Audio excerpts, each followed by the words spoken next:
Ondan fazla olan başka olamazsın. Ha diyor ben Zaza'yım ama Kürdüm. Kürt ulusal mücadelesi için çalışıyorum. Kürt halkı için mücadele ediyorum. Kürt halkını bilenler, Kürt halkını savunmayanlar düşmandırlar. Bunlara karşı mücadele verilmeli. Bunlar fiziki olarak bile yok edilmeli. Adamın yani kullandığı terimler aynen böyle oluyor. Yani eğer tercüme edersek. Yani ne kadar bunu söylemedi de ama kullandığı terimler bunu ifade ediyor. Halbuki unutuyor ki Kürtçülük yapanlar nedir? Çünkü zazacılık yapanlar. Biz zazacılık yapmıyoruz, biz zazayız. Biz zaza halkının neferleriyiz. Biz bir ulusun insanlarıyız. O ulus için biz mücadele veriyoruz. Sen kendi ulusunu, halkını satmışsın. Başkalarının evinin önünde havlıyorsansa senin sorunundur. Başkasının peşine gidiyorsan senin sorundur. Eğer kişisel çıkarlar için, bana göre o adam kişisel çıkarlar için Zaza halkının varlığını başka halkın varlığına feda ediyor. Kitabıma saldırısı da bundan kaynaklanıyor. Çünkü görüyor ki Zaza aydınları, Zaza halkı artık uyanıyor ve Zazalar kendi ulusal varlıklarını gündeme getiriyorlar. Kendi tarihlerini artık yazıyorlar. Eğer bugün biz tarihimizi yazmış olsaydık, yani bundan 20 yıl öncesine kadar gibi olmuş olsaydı zaten bu adamlar bizi zaten yiyorlar, saldırıyorlar, havada yerlerdi. Ama bugün yazıyoruz, bunların zoruna gidiyor. Tabii görüyorlar ki gerçekleri biz söylüyoruz. Oysa bunların yazmış olduğu tarih hep Zaza tarihidir. Hep çalıntıdır. Zaza kültürü, dili, ürf adetleri, tarihi, bunlar Kürt aydınları, Kürt yazarları, Kürt tarihçileri tarafından çalınmaktadır. Her gün çalınıyor. Zazaları Kürtlerden çekersen zaten Kürtlükte bir olay kalmıyor. Ondan dolayı saldırılar oluyor. Ve saldırıyorlar. Ve bunlar da belli bir mertebeye gelmişler. Bu çıkarlara tepeleyip Zaza halkına yönelemiyorlar. Çünkü onların genlerinde var. Satılmışlık genlerinde var. Kendilerini başkalarına satmak onların genlerinde var. Ondan dolayı Zaza halkına sırt çevirip Zaza halkını başkalarına peşkeş çekmeye çalışıyorlar. Biz de bunu teşhir ediyoruz. Zazadır. Zaza kökenli olabilir ama diyor ben Kürdüm. Hiç sorun yok. Kürdüm, Kürdistan için savaşıyor. Oğullar olsun. Ama o zaman Zazalıktan bahsetme. Söyleme ben Zazayım ama Kürdüm. Ya Kürdüm, Zazayım. Olmaz. Sen Kürtsün. Şimdi biz bugün Kürtlere karşı mıyız? Hayır. Kürtler de var, Zazalar da var, Türkler de var. Bütün halklar var. Biz bütün halklara saygılıyız. Eşit mesafede duruyoruz, bakıyoruz. Bugün biz kendimizi savunduğumuzda Kürtleri yok mu sayıyoruz? Hayır. Biz kendi dilimizi gündeme getirdiğimizde Kurmancıyı yok mu sayıyoruz? Hayır. O halde neden bu saldırılar? Neden böyle yani öyle sanki karşısında bir cephedesin, yani tam ölüm kalım anıymış gibi böyle bir saldırıya geçme var. Neden bu? Üstelik yani bu Zaza kökenli insanlar tarafından yapılan bir şeydir. Bir çalışmadır. Tabii bilinçli yapılmaktadır. Şimdi işin biraz gerilemesine gidersek bu adamlar yıllardan beridir dili öne sürerek Zaza halkını, varlığını yok ettiler. Bu bilinçli bir çalışmadır. Bu bir projedir. Bu da 1900'lerden beri başlanan bir projedir.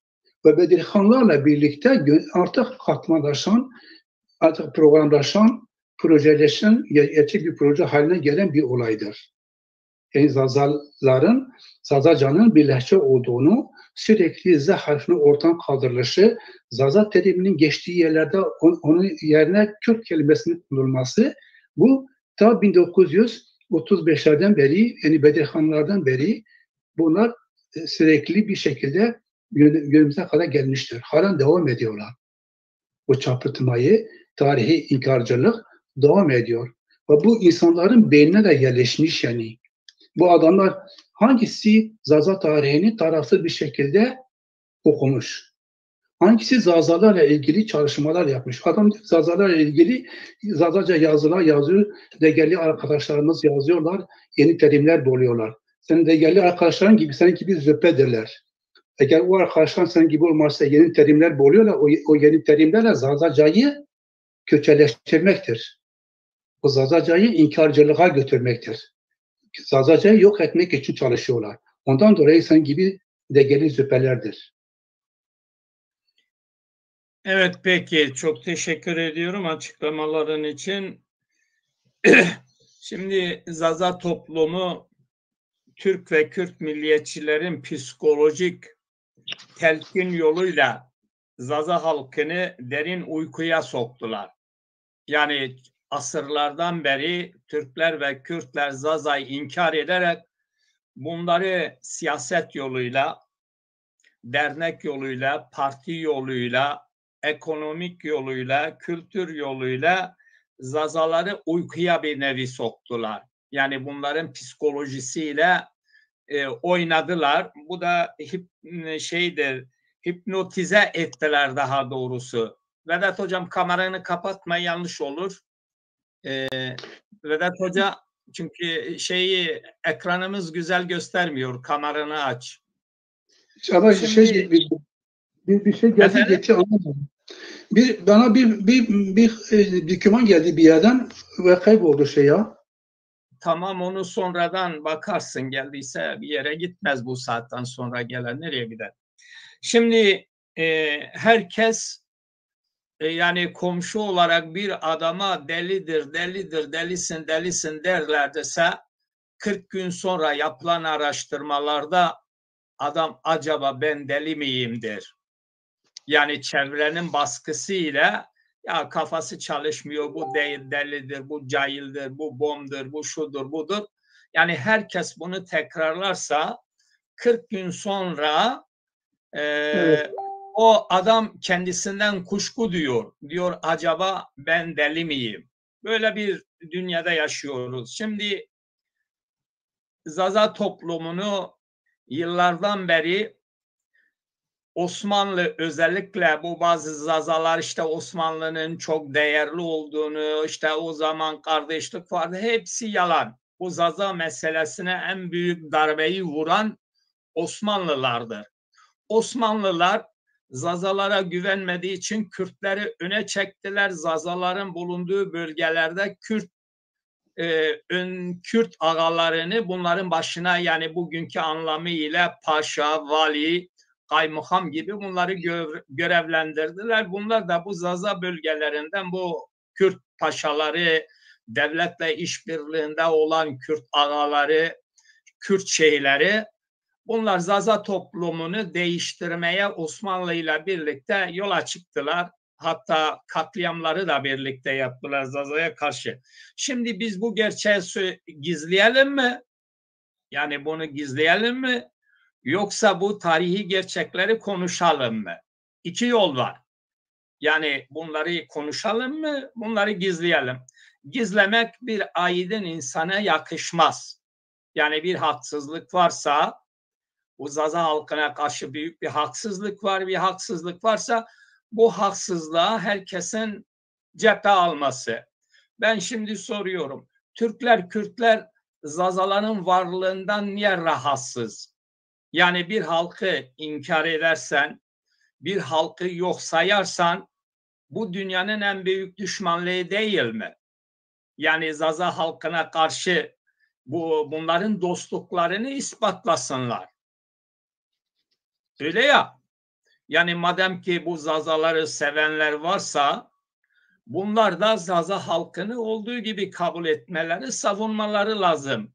Şimdi bunların geçmişten günümüze bunlar militanı azalacak, siyasetleri zarar görecek, Zaza halkını kaybedecek, oy potansiyelinden korkaya kapılacak. Türkler ve Kürtler bu yüzden Zaza'yı yok sayıyorlar. Yani böyle bir durumla karşı karşıyayız. Buna da ortam hazırlamışlar. Yani bir kişi hipnotez yaparsan, hipnotize edersen o kişi artık değişik bir toplum olarak ortaya çıkıyor. Yani insanlar şey yapıyor, diyor ki psikiyatriye gidiyor, diyor ki duvar üstüne geliyor. Sen diyor yürü duvara doğru. Adam yürüdüğü zaman o zaman düşünmüyor. Diyor ki duvar üstüne geliyor ya, o zannediyor ki kendisi ilerlemiyor, duvar üstüne geliyor. Hani bu Zaza toplumu bu şekilde dostlukları görmemiş. Yani bunların yaptıkları samimiyetleri yoktur. Zaza halkını inkar etmelerinden dolayı bunlar Zaza halkına düşmanlık yapıyorlar. Yani sizin varlığınızı, diyelim ki siz Hıdır Çeliker, Vedat Kaymak orada görünüyorsunuz.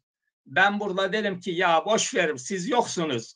Bu sizi inkar etmek, sizinle dostluğum yoktur demektir. Türklerin, Kürtlerin Zazacılığı, Zazaları, Zaza halkını yok saymaları, burada bir düşmanlıkları var.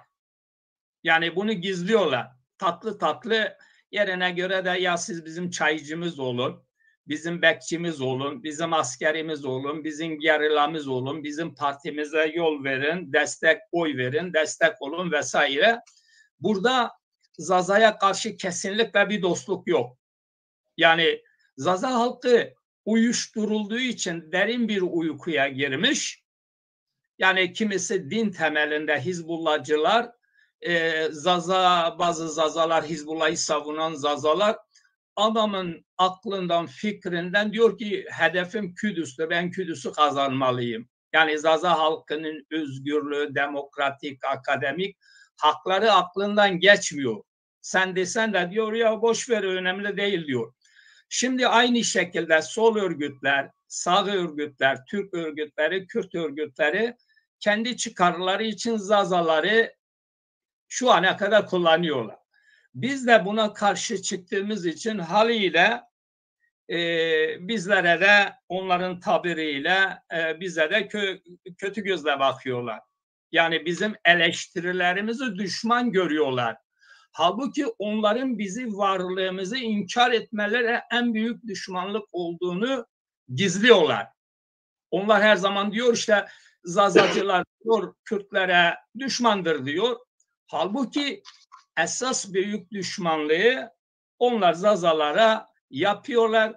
Biz de bunu açığa çıkarmak için çalışıyoruz. Dün akşamki yayınımızda da gördüğümüz gibi adam neredeyse yani kendisinin ana dilinin Zaza olduğunu söyleyen şahıs Zaza halkı için, Zaza'nın coğrafyası için, kültürü için, tarihi için bir şeyini, kılını kıpırdamıyor. Şimdi Sayın Çeliker, sizce bu Zaza'yı inkar meselesi Zazalar için bir dostluk mudur? Burada bir art niyet mi taşıyorlar? Evet, hayırlı akşamlar diliyorum. Yine tekrar selamlar. Vedat Hoca'ya ve size selamlar, saygılar. Bakın, dün akşam bir programımızda zaten belirtmişsiniz. Dersim'de iki farklı görüş diye. Farklı görüşler olabilir. Biz de dinledik. Farklı görüşler nedir? Hüseyin Hoca neyi diyor? İşte diğer konumuz ne diyor?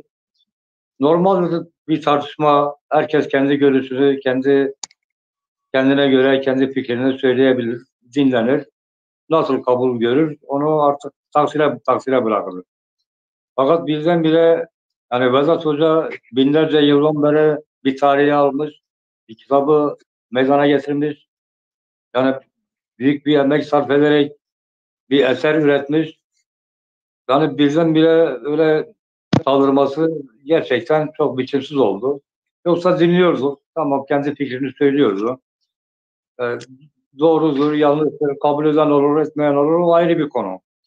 Ama dediğiniz gibi karşı bir cephe sanki ne bileyim düşmanca bir tavır içerisinde olması gerçekten şaşırttı. Yani aydın bir insan, benim bildiğim kadarıyla aydın bir insan eğer gerçek bir aydınsa, yani bırakın inkar etmeyi, hani var etmeyi, meydana çıkarma peşinde olması lazım. Yani böyle bir tez ortaya atılmış, bir zazalar hakkında kitaplar yazılmış, iddialar ortada, işte herkes tezini sunmuş. Yani buna bir değer biçmek, bunu bir değerlendirmek yerine birdenbire yani bunu kaldırıp çöpe atmak, onun başka bir konuma sokmak, yani normal, bırakın aydın insanı, yani normal insanlığa da aykırı bir şey bence. Yanlış bir şeydir. Yanlıştır. Bir de hani misyonerlikten bahsetti. Her kurumun başında bir misyonerlik, bir zazacılık. Yani Hüseyin Hoca söyledi geldi. Yani biz zazacılık yapmıyoruz. Biz zazayız diye. Evet. Gerçek yani bu. Yani bu bir eğer şeyse, yani bir zazacılık değil. Bir zaza bir halktır veya değildir. Dildir veya değildir. Ben kendi tezini sunabilirsin. Karşıdakini çürütmek için varsa delillerin ortaya sürebilirsin. Yani bunu işte ne bileyim böyle şey ortamda, böyle güzel bir tartışmalı ortamda yürütebilirsin. Fakat doğrudan hani misyonerlik tamam vardır. Devlet de yapar bunu, bilmem işte kurumlarla yapar.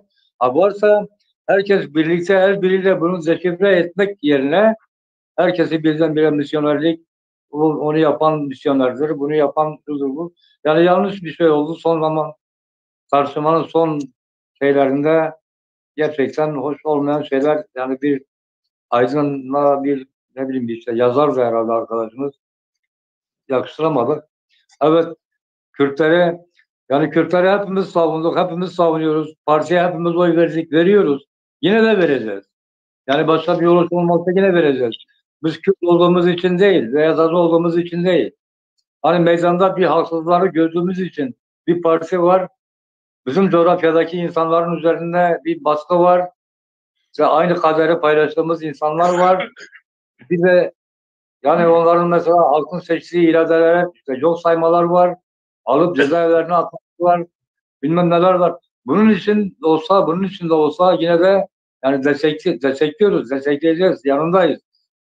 İsterse yani bizim sadece şey olmamız için değil, bizi düşman da görseler, bizi ne de görseler, hani diğerlerine bir farklı olmasa da yani meydanda olan bir şey var. Bunu savunacağız, savunuyoruz. Ama kalkıp da orada hemen yani ben Zaza'yım dendiği zaman yani Zaza'yı bir düşman olarak görmek, işte hemen işte bölücü, bunlar bölücüdür demek, yani bu tavırlar bence doğru tavır değil. Siyaseten de uygun değil. Yani akşamki arkadaşımız bilemiyorum. Yani siyaseten eğer bir siyasi çalışma içerisindeyse yani başarısız bir siyasetçidir. Bu kırıcı oldu yani. Bu bayağı bir kırıcı oldu, evet. Evet, teşekkür ediyorum açıklamaların için. Şimdi Osmanlı İmparatorluğu Koçgiri'de yaşayan Alevi Zazaların başına Erdebil tarafından aileler getirmiş, bunlara muhtariyet vermiş. Yani Kürtleri getirmiş, Osmanlı görevlendirmiş. Bu Koçgiri bölgesinin asimilasyon olması Koçgiri beylerinden ileriye geliyor. Onlar Kürttür. Alttaki halk ise Alevi Zazadır. Bunlar Dersim kökenlidir aşiret itibariyle. Hepsi Kurmeşan'dır, Behtiyar'ındır vesaire. Şimdi Kıranlardır, Zerikanlardır, Saranlardır. Bunlar hepsi Dersim aşiretlerinin devamı. Bunlar Zaza Aleviler. Ama bu Koçgiri beyleri Kürt kökenli Osmanlı getirmiş, bunları bir vali olarak, bir kaymakam olarak, zaten onlar da diyor, Mustafa Bey diyor ki Zara kaymakamıydı diyorlar. Yani kendileri de bunu itiraf ediyorlar. Koçgiri beyleri getirdiler, görevlendirdiler. Yani bu Osmanlı getirdi. Onun devamı olarak bugün Türkiye Cumhuriyeti devlet hazinesinden sizle yüklü miktarda HDP Kürt Partisi'ne oy veriyor. Para veriyor, pardon. Yani bugünkü şeylerde her sene Kürt Partisi'ne yüklü miktarda TC veriyor, para veriyor. Bu da yetmiyor.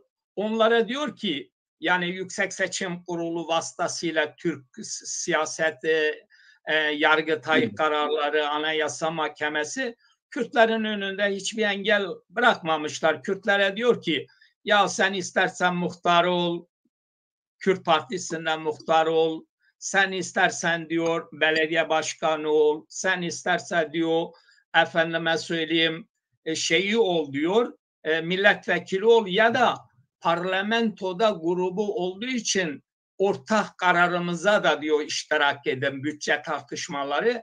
Yani devlet bu Kürt çevresini örgütlemiştir, bunlara görev vermiştir. Şimdi bu arkadaşlar bu devletin görevlendirdikleri Kürtlerin bu devletle işbirliğini görmüyorlar. Bir Zaza ufak bir dernek kurarsa, bir Zaza ufak bir dergi çıkarsa hemen buna karşı çıkarlar. Yani şimdi bunların dostluğu Zazalara karşı bir dostluğu var mı yok mu ona bakmak lazım. Yani adama soruyorum kardeşim diyorum ki Türkiye Cumhuriyeti sömürgecidir. Kürtleri de işte belediye başkanlığına görevlendiriyor, encümana görevlendiriyor, muhtarlığa görevlendiriyor, milletvekilliğine görevlendiriyor vesaire vesaire. Sendeki bu Türk devleti Zazaları da bu kanallarda görevlendirdi dediğim zaman adam cevap vermiyor. Yani cevap veremezler. Çünkü belge koyuyoruz. Belgelerde bunu söylüyor. Şimdi biz iki halkın arasından kalmışız. İki güç birliğinden olan Türk ile Kürtlerin arasından kalmışız. Bizi eziyorlar. Şimdi Türkler ve Kürtler diyor ki Zazaların hiç sesi çıkmasın. Zaza'nın dili kaybolmuş. Türklerin, Kürtlerin ömründe değil. Senin Zaza dili kaybolmuş. Şimdi onların umrunda değil ki. Yani bugün TRT Şişler Kürtlerindir. Devlet onlara bu alanları da açmış. Türkiye'de Kürt Enstitüsü de vardır. Yani nerede baksan devletle iç içe çalışıyorlar. Ama Zazalar bir kişi bir adım atarsa, bir doğru bir şey söylerse hem Türklerden hem de Kürtlerden böyle düşman temelinde bir görüşleri vardır. Saldırganlaşıyorlar, böyle alışmışlar. Bu nereye kadar gider? Yani biz yok mu olalım? Biz de kendi ayaklarımızın üzerinde direnelim mi? Şimdi bizim Zazalardan da bir hata var. Bizim Zazaların hatası ideolojik olmadıkları için bir güç olamıyorlar. Herkes kendine işte bir başkan sıfatı takmış, bilmem ulusal hareket diyor. Hepsi fasafiso. Yani bunlardan ideolojik birlik yoktur. Toplumu ileriye götüren kararlı, dürüst bir ideolojiden insanların hareket etmesi, Zazaların da aydınları, geri kesimleri, biraz uyanan kesimler hala Zazalık nedir, nasıl savunulur? Bunun farkından değil. Bunu fırsat bulan Kürtler ve Türkler Zazalara habire yükleniyorlar.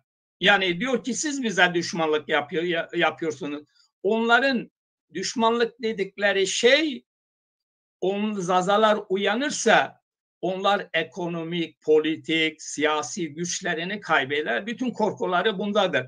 Şimdi bir halk diğer bir halkı eziyorsa bizim dürüst insanların buna karşı bir tavrı olması lazımdır diye düşünüyorum. Yoksa biz istiyoruz Kürdistan mıdır özgürleşsin kardeşim. Arabistan mıdır özgürleşsin ama Zazad halkı da Türkler gibi, Kürtler gibi, başka toplumlar gibi Zaza'nın da özgürlük hakkı vardır. Zazayım diyen Zazaların özgürlüğünü savunmayanlar da işbirlikçidir. Yani onlar bizden değil. Yani Zaza adını kullanarak benim bayrağım Türk bayrağım demesi, işte Türkiye benim de ülkemdir demesi o işbirlikçiliktir. Bu türlü kirli insanlar her toplumda vardır. Sadece Zazalardan yoktur. Yani Kürtlerden de Devlet Partisi'nden Kürt olarak onlara oy verenler, onlara işbirliği yapanların haddi hesabı yoktur. Böyle bir durumla karşı karşıyayız. Şimdi Vedat Hoca bu toplumu uyandırıyoruz. Bunun başka yolu yoktur. Bu uyanma sürecinden bu saldırılara karşı Zazaların birlikte nasıl hareket etmesi gerekiyor? Yani bu tartışıyoruz. Siyasettir, tartışıyoruz. Biz de kendimizi siyasette savunmalıyız. Her alanda da savunmalıyız. Sizce bu Zazaların birlik konusunda içten ve dıştan gelen saldırılara nasıl tepki vermesi lazım? Çünkü bir Zaza yayınına, bir Zaza bağımsız düşüncesine saldırı olduğu zaman bazı Zazalar geri kesimler bile saldırıyor. Yani neden bu durumdayız? Bunun sebepleri nelerdir? Biraz da başka bir arkadaşımız da yayına katılıyor. Şimdi Mehmet Yoldaş, Zazalarla uğraşacağımıza sürekli Kürt milliyetçilerinin Zaza diline karşı olan düşmanlığını üzerine durmalıyız. Düşmanlığını teşhir etmeliyiz. Neden diyeceksin? Çünkü Zazacayı, Zaza dilini lehçe göstermek demek, beni eşittir Zaza halkını inkar etmek demektir.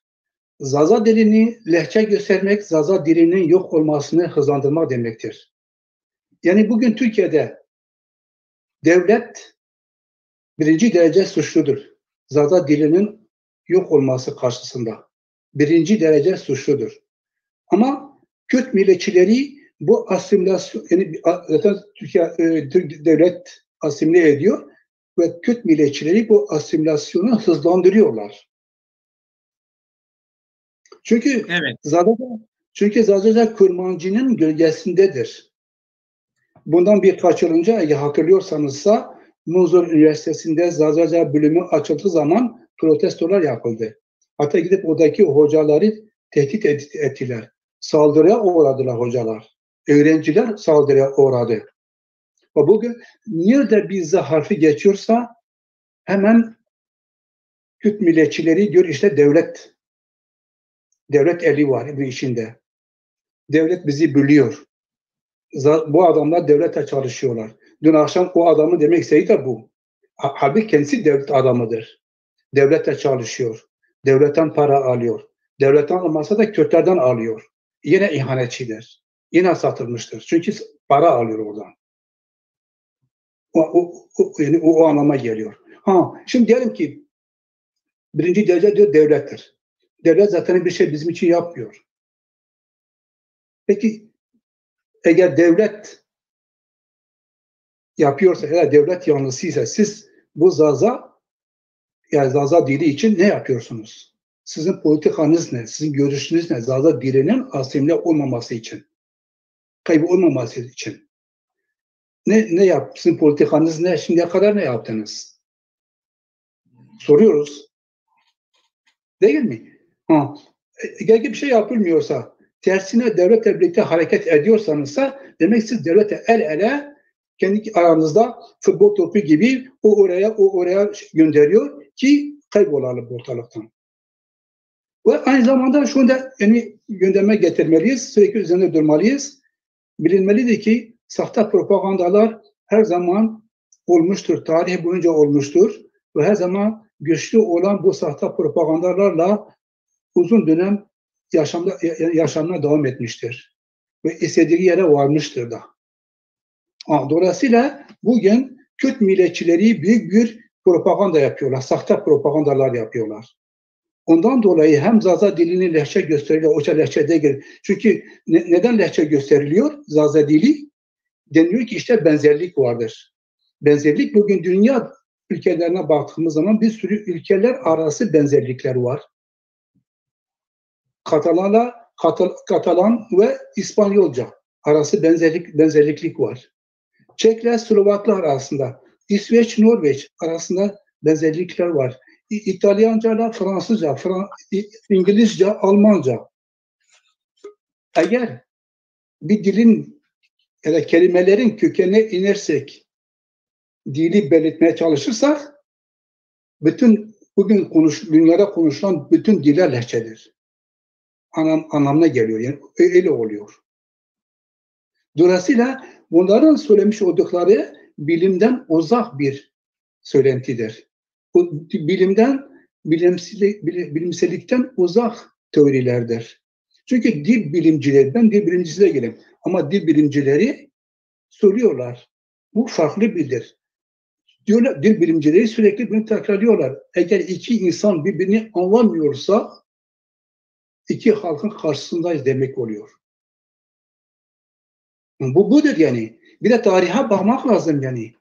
Biz diyoruz ki Kürtler iki aşiret olarak Bajnavi Botan olarak 1200 yılında Makedonya'dan bu Hırvatistan'dan üzerinden gelmişler. Umriye Gölü'nün bugünkü İran'daki Umriye Gölü'nün doğusuna yerleşmişler. Man bölgesine. Sümerce'de Kür alan demek. Yani yurt demektir. Onlar Kür ve Man'ı birleştirmiş Kürman olmuş sonradan. Dolayısıyla böyle giremiyorsunuz ya sesten ya da kameranızdan bir sorun var diyor. Çıkınız, yeniden giriniz ya da yeniden size link atayım. Tekrar. Buyurun hocam. Bu iki aşiret oluşumlarını ben söylemiyorum. Bunu Ekrem Kurgal söylüyor. Bu da Anadolu Uygarlıkları kitabında ansiklopedik uygarlıklarında yazıyor. Ekrem Uygal diyor ki Kürtler Hırvatistan'dan, Makedonya'dan gelmişler milattan önce 1200 yıllarında. O aynı dönemde Ermeniler de o dönemlerde gelmişler. Gelip o alanlara yerleşmişler. Dolayısıyla bunlar bizden sonra gelen insanlardır. Biz buranın en kadim halkıyız. Anadolu'nun en kadim halkı Zazalardır. Biz Ma kültüyle, Za kültüyle ve Homa kültüyle aynı zamanda Het kültüyle 4 tane kült var.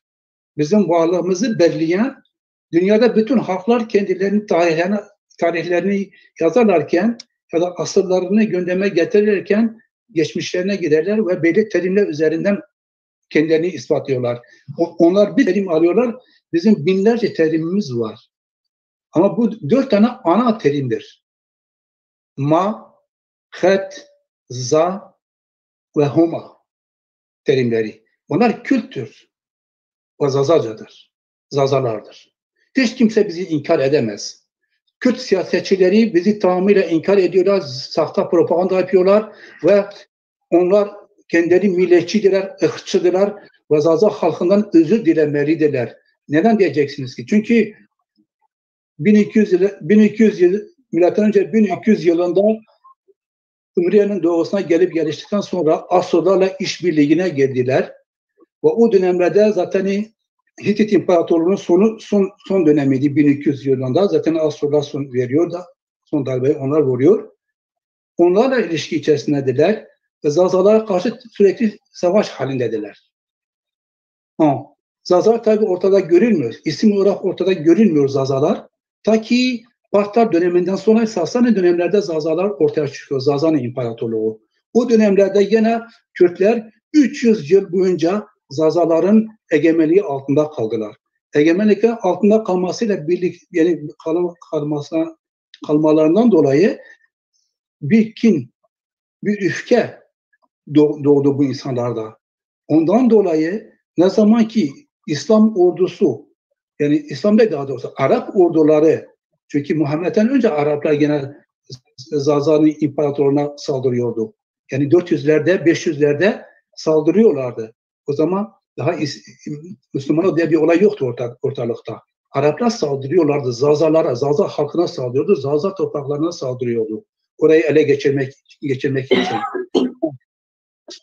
Bunlar zaten istiyorlardı ki yabancılar oraya gelsin. Ve ne zaman ki Müslümanlar, yani Arap orduları 637 yılında İspahan'a geldiklerinde ilk Müslümanlığı kabul eden, Arap ordusuna katılan, Zazalara karşı savaşan Kürtler oldu. Bu birinci savaştır. Zazalara Kürtlerin karşı karşıya geldiği ilk savaş. 637 yılında Araplarla birlikte Kürtler Zaza halkına karşı İran'da savaşmışlardır. Ve Araplar dediler o zaman bütün ülke halklara. Biz size ganimet vermiyoruz. Zaten Araplar ganimet için savaşıyorlardı o dönemlerde. Bize birlikte savaşacaksınız, size alan vereceğiz.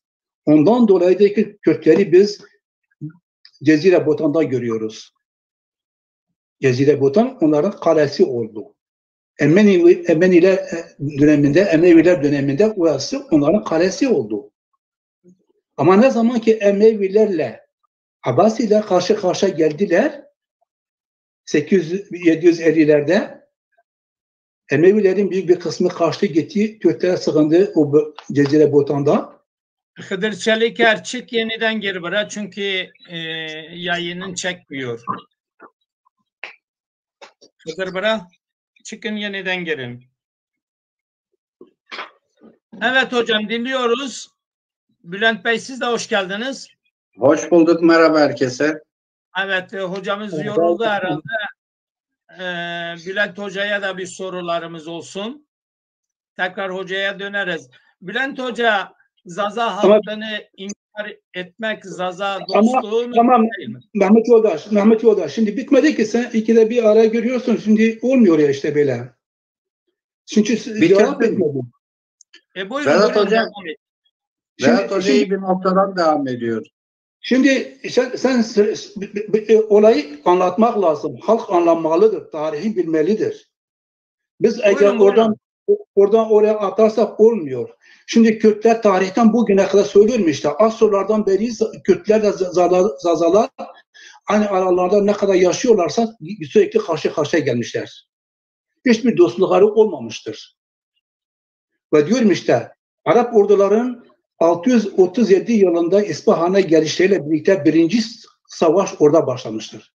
İkinci savaş 750'den sonra ne zaman ki Abbasiler bütün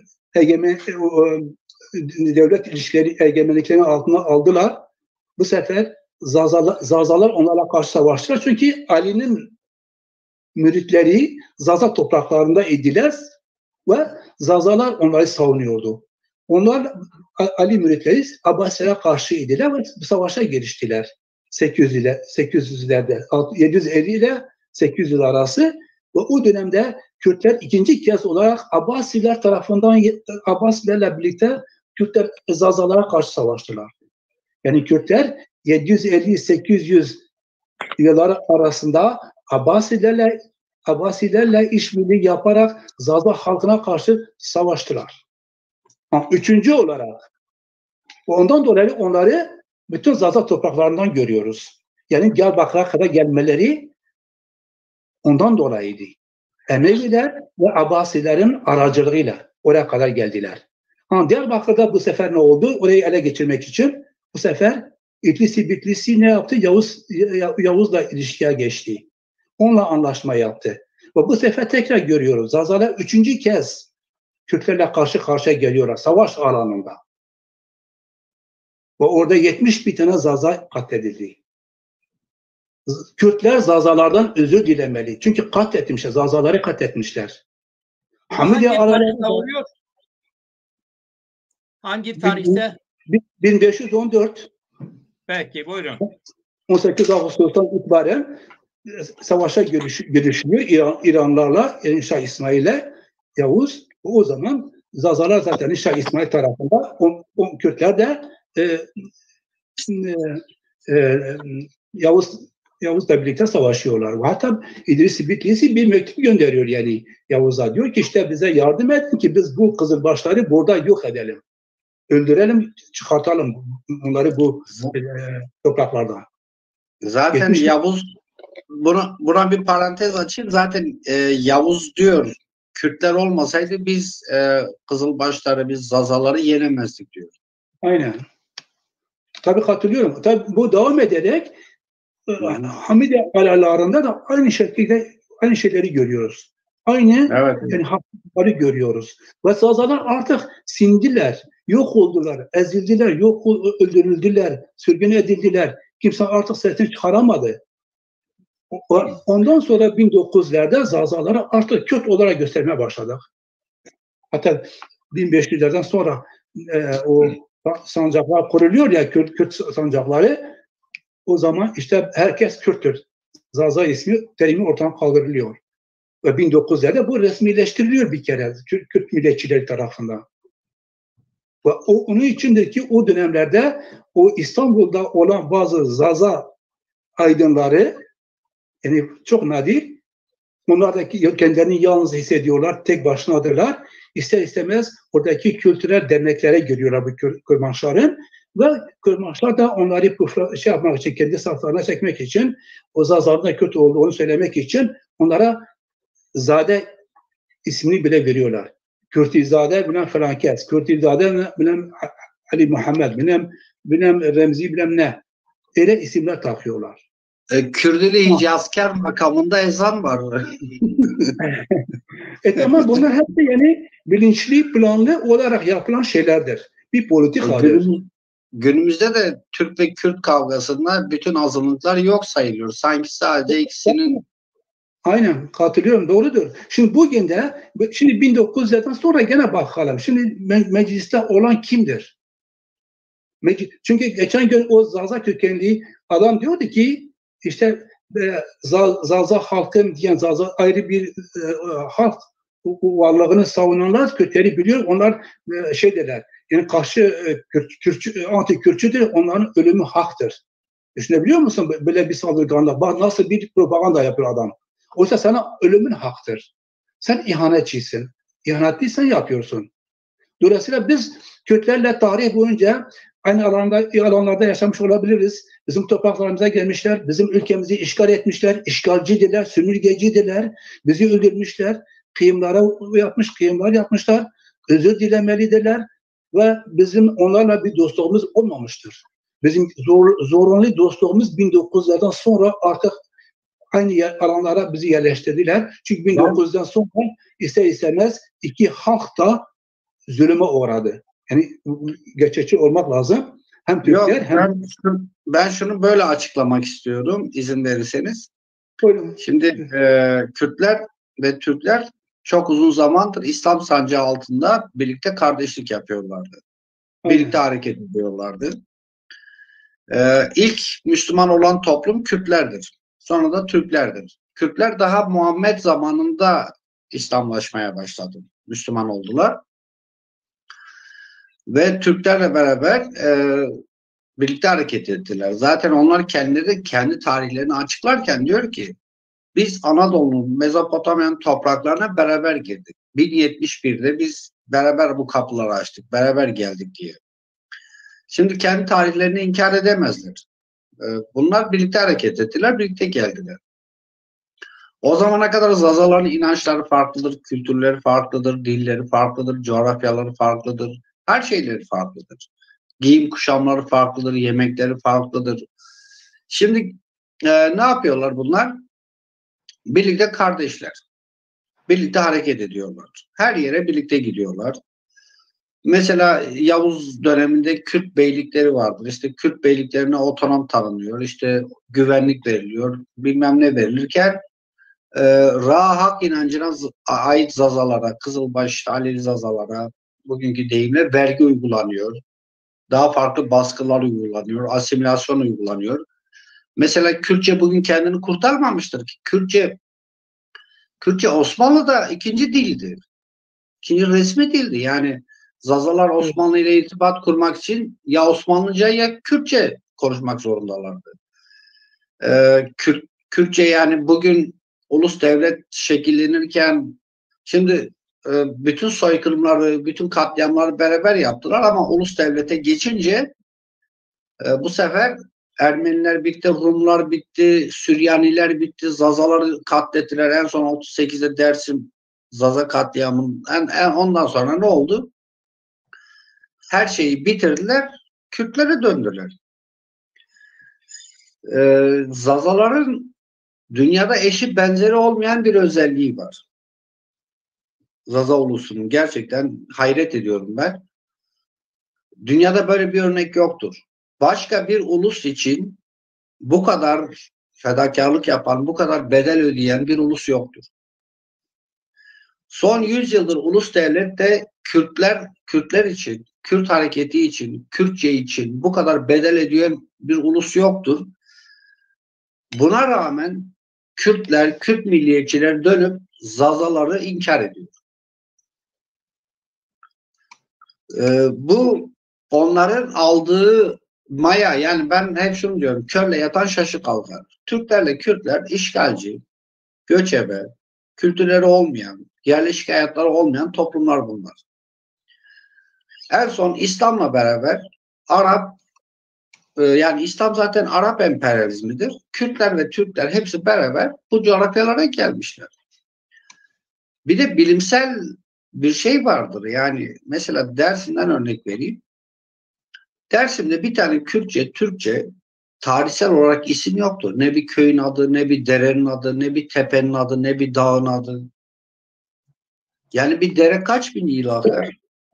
Bir dere kaç bin yıl akar yani? 1000 yıl akar, 2000 yıl akar.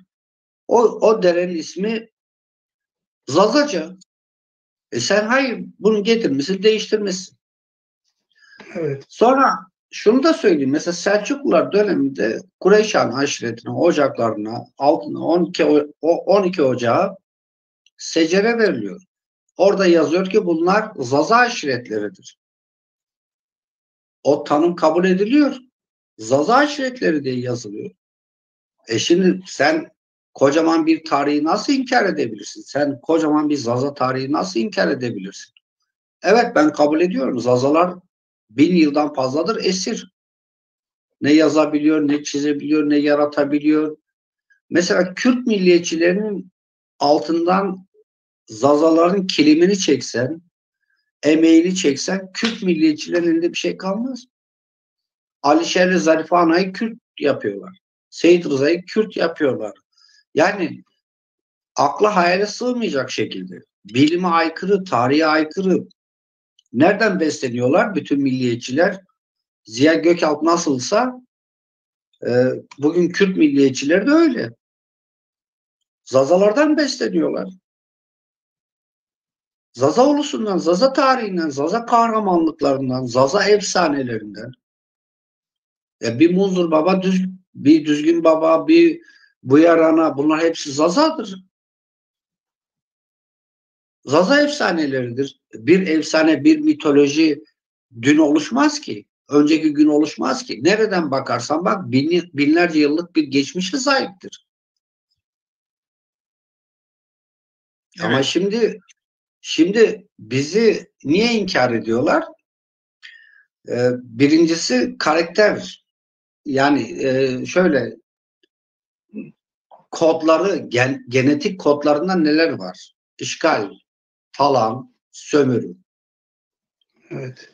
Bugün o kaba güçle, kılıçla yapamıyorlar ama bu sefer baskıyla, sözle veya farklı bir şekilde, mesela senin edebiyatını çalıyor, senin türkünü çalıyor, senin sözünü çalıyor. Mesela bugün diyorlar ki Kürt Alevileri. Ya Kürt Alevisi nerede var? Dersim dışında nerede var? Ra-Hak inancı dediğin zaman Ra-Hak dersen bütün Zazalar anlar. Ama kaç tane Kürt anlar? Diyorlar ki Dersim'de 2 dil var. Hayır, Dersim'de 2 dil yok. Dersim'de %90'ı Zazaca konuşanlar vardır. Kurmancı konuşanlara da biz Kırdaşki deriz. Onlar da bizim inancımız. Aslında onların da orijini Zazadır. Ama asimilasyonlardan kurtulmak için, hayatta kalma mücadelesi vermek için zaman zaman tahkiye de yapmak zorunda kalmışlar. Asimile olmak zorunda da kalmışlar. Şimdi Zazaların başına gelen tarihte çok az bir ulusun başına gelmiştir. Binlerce yıllık yani sadece dilden bahsetsek bile, sadece dilden bile bahsetsek ne kadar zengin, ne kadar eski bir dil olduğunu, ne kadar köklü bir dil olduğunu zaten görürüz. Hiçbir dile de benzemiyor. Peki bağlayalım. Diğer arkadaşlarımıza da sıra gelsin. Alo Bülent. Evet, dinliyorum. Evet. Şimdi şeye soruyoruz. Hıdır Çeliker Siz uzun yıllardan beri işte var olan siyasetleri izliyorsunuz, içlerinde bulundunuz. Şimdi bu Zaza dilini Kürt siyasetli mi çok savunuyor, geliştiriyor, yoksa Zaza aydınları mı size göre? Bu konuda düşünceniz nedir? Evet, Bülent arkadaşlar merhaba, hoş gelmiş. Yayınımıza katıldınız, sefa geldiniz. Merhaba, merhaba hocam, merhaba. Şimdi Sayın Vedat Hoca olsun, Bülent Hoca olsun, bunlar hani tarihçidir, tarihi iyi bilen insanlardır. Tarihi araştırıyorlar. Hepsi daha tabii ki tecrübelidir, geçmişi çok daha iyi bilen insanlardır. Biz ancak geçmişi, hani resmi tarihi belki biliyoruz ama bu kadar detaylı tarihi Vedat Hoca gibi, Hüseyin Hoca gibi, Bünyamin Hoca gibi hocalardan daha feyizlenerek daha derin bilgilere ulaştık. Onu yeni yeni öğreniyoruz. Fakat siyasi, yani bizim yaşadığımız tarihimiz, yani bizim gördüklerimiz içerisinde, bu süre içerisindeki siyasette yani elbette ki yani bir tek millet, bir ulus herkesi inkar etmiştir, herkesi yok saymıştır, herkesi ezmiştir. Burada bir Kürt hareketi büyük mücadele vererek kendine işte var etme peşinde olmuştur. Bir alan yaratmıştır, bir alan açmıştır. Bunu görüyoruz, gördük bunu. Ve yani diyelim işte Zazalara olsun, Ermenilere olsun, işte ne bileyim diğer halklara, işte Lazlara, Çerkezlere olsun. Yani onlar için belki belirli bir mücadele vermese de bir alan açılmıştır. Herkes o alanda yani kendine bir konum edilmiştir. Yani bu güzel bir şeydi. Bu bir mücadele sonucu gelişmiştir. Bu Zazalar için herhangi bir şey yapılmış mıdır? Tabii ki Zazaların tarihçileri, hocaları kadar zerre kadar bir şey yapmamışlardır. Onların yaptıkları daha saygın, daha değerli, daha elle tutulur çalışmalardır, başarılardır. Yani bir Kürt hareketi, evet, Zaza varlığını bilmem işte, yani Zaza'yı genelde evet geçiyorlar, es geçiyorlar. Yani tümden kendilerinden sayıyorlar nedense. Ben diyorum acaba çok sevdiklerinden midir? Herhalde biz kardeş miyiz? Çok sevdiklerinden midir? Ama nasıl oluyorsa yani birisi bana sorduğu zaman hani dediğim gibi yıllardan beri yani biz de bu harekete yani destek verdik. Yani bu harekete derken bu siyasi partinin durumlarını gördükçe hepimiz kendimize yani ben kendime yani geldik bir şeyler gördük. Diyelim biz Diyarbakır Ses kesiliyor. Ses kesik geliyor. Evet. Çok Ses kesiliyor. Anlamıyoruz. Evet, yani, arkadaşın yayını sorun var. Ne bileyim Hıdır bırak anlamıyoruz. Senin Anlaşılıyor. çık yeniden gir, senin yayınında gene biraz sorun var. Hıdır Hoca. Bir insan seçilmiş. Yok anlaşılmıyor. Hıdır Hocam. Çık yeniden gir Hıdır Hocam. Evet. Hıdır Hoca gelince tekrar devam ederiz. Hıdır Hoca düştü tabii. Vedat Hoca, şimdi Kürtler birinci derecede bu Osmanlı belgelerinden bahsediyorlar. Yani sömürgecilerin belgeleri ne kadar doğrudur? Siz bir tarihçisiniz. Gerçekten yani sömürgeciler kendi sömürgelerinden kime hizmet ediyor ya da niyeti nedir? Onlar hep Osmanlı belgelerinden bahsediyorlar. Bunlar ne derecede samimi? Osmanlı belgeleri hep onların lehine lehinedir. Tabii ki onlardan bahsederler. Biz de onu söylüyoruz işte. yani bugün Türkiye'de yani Zazalar ve Kürtler iyi dinlesinler. Çünkü bugün devlet Z harfini var ya Z harfini dile getirdiği zaman hemen Kürt milliyetçileri bağırıyorlar. Kürtleri biliyorsunuz. Zazaları öne çıkartıyorsunuz. Halbuki bu devlet adamları kullandığı tek bir terim var Zazalara yönelik. O da bayramlarda ya da seçimlerde propaganda için, oy almak için Zaza kardeşim. Yani bunda ne var? Zaza kardeşim. Buna bile tahammül etmiyorlar. Oysa kendileri hiçbir şey sunmuyorlar da.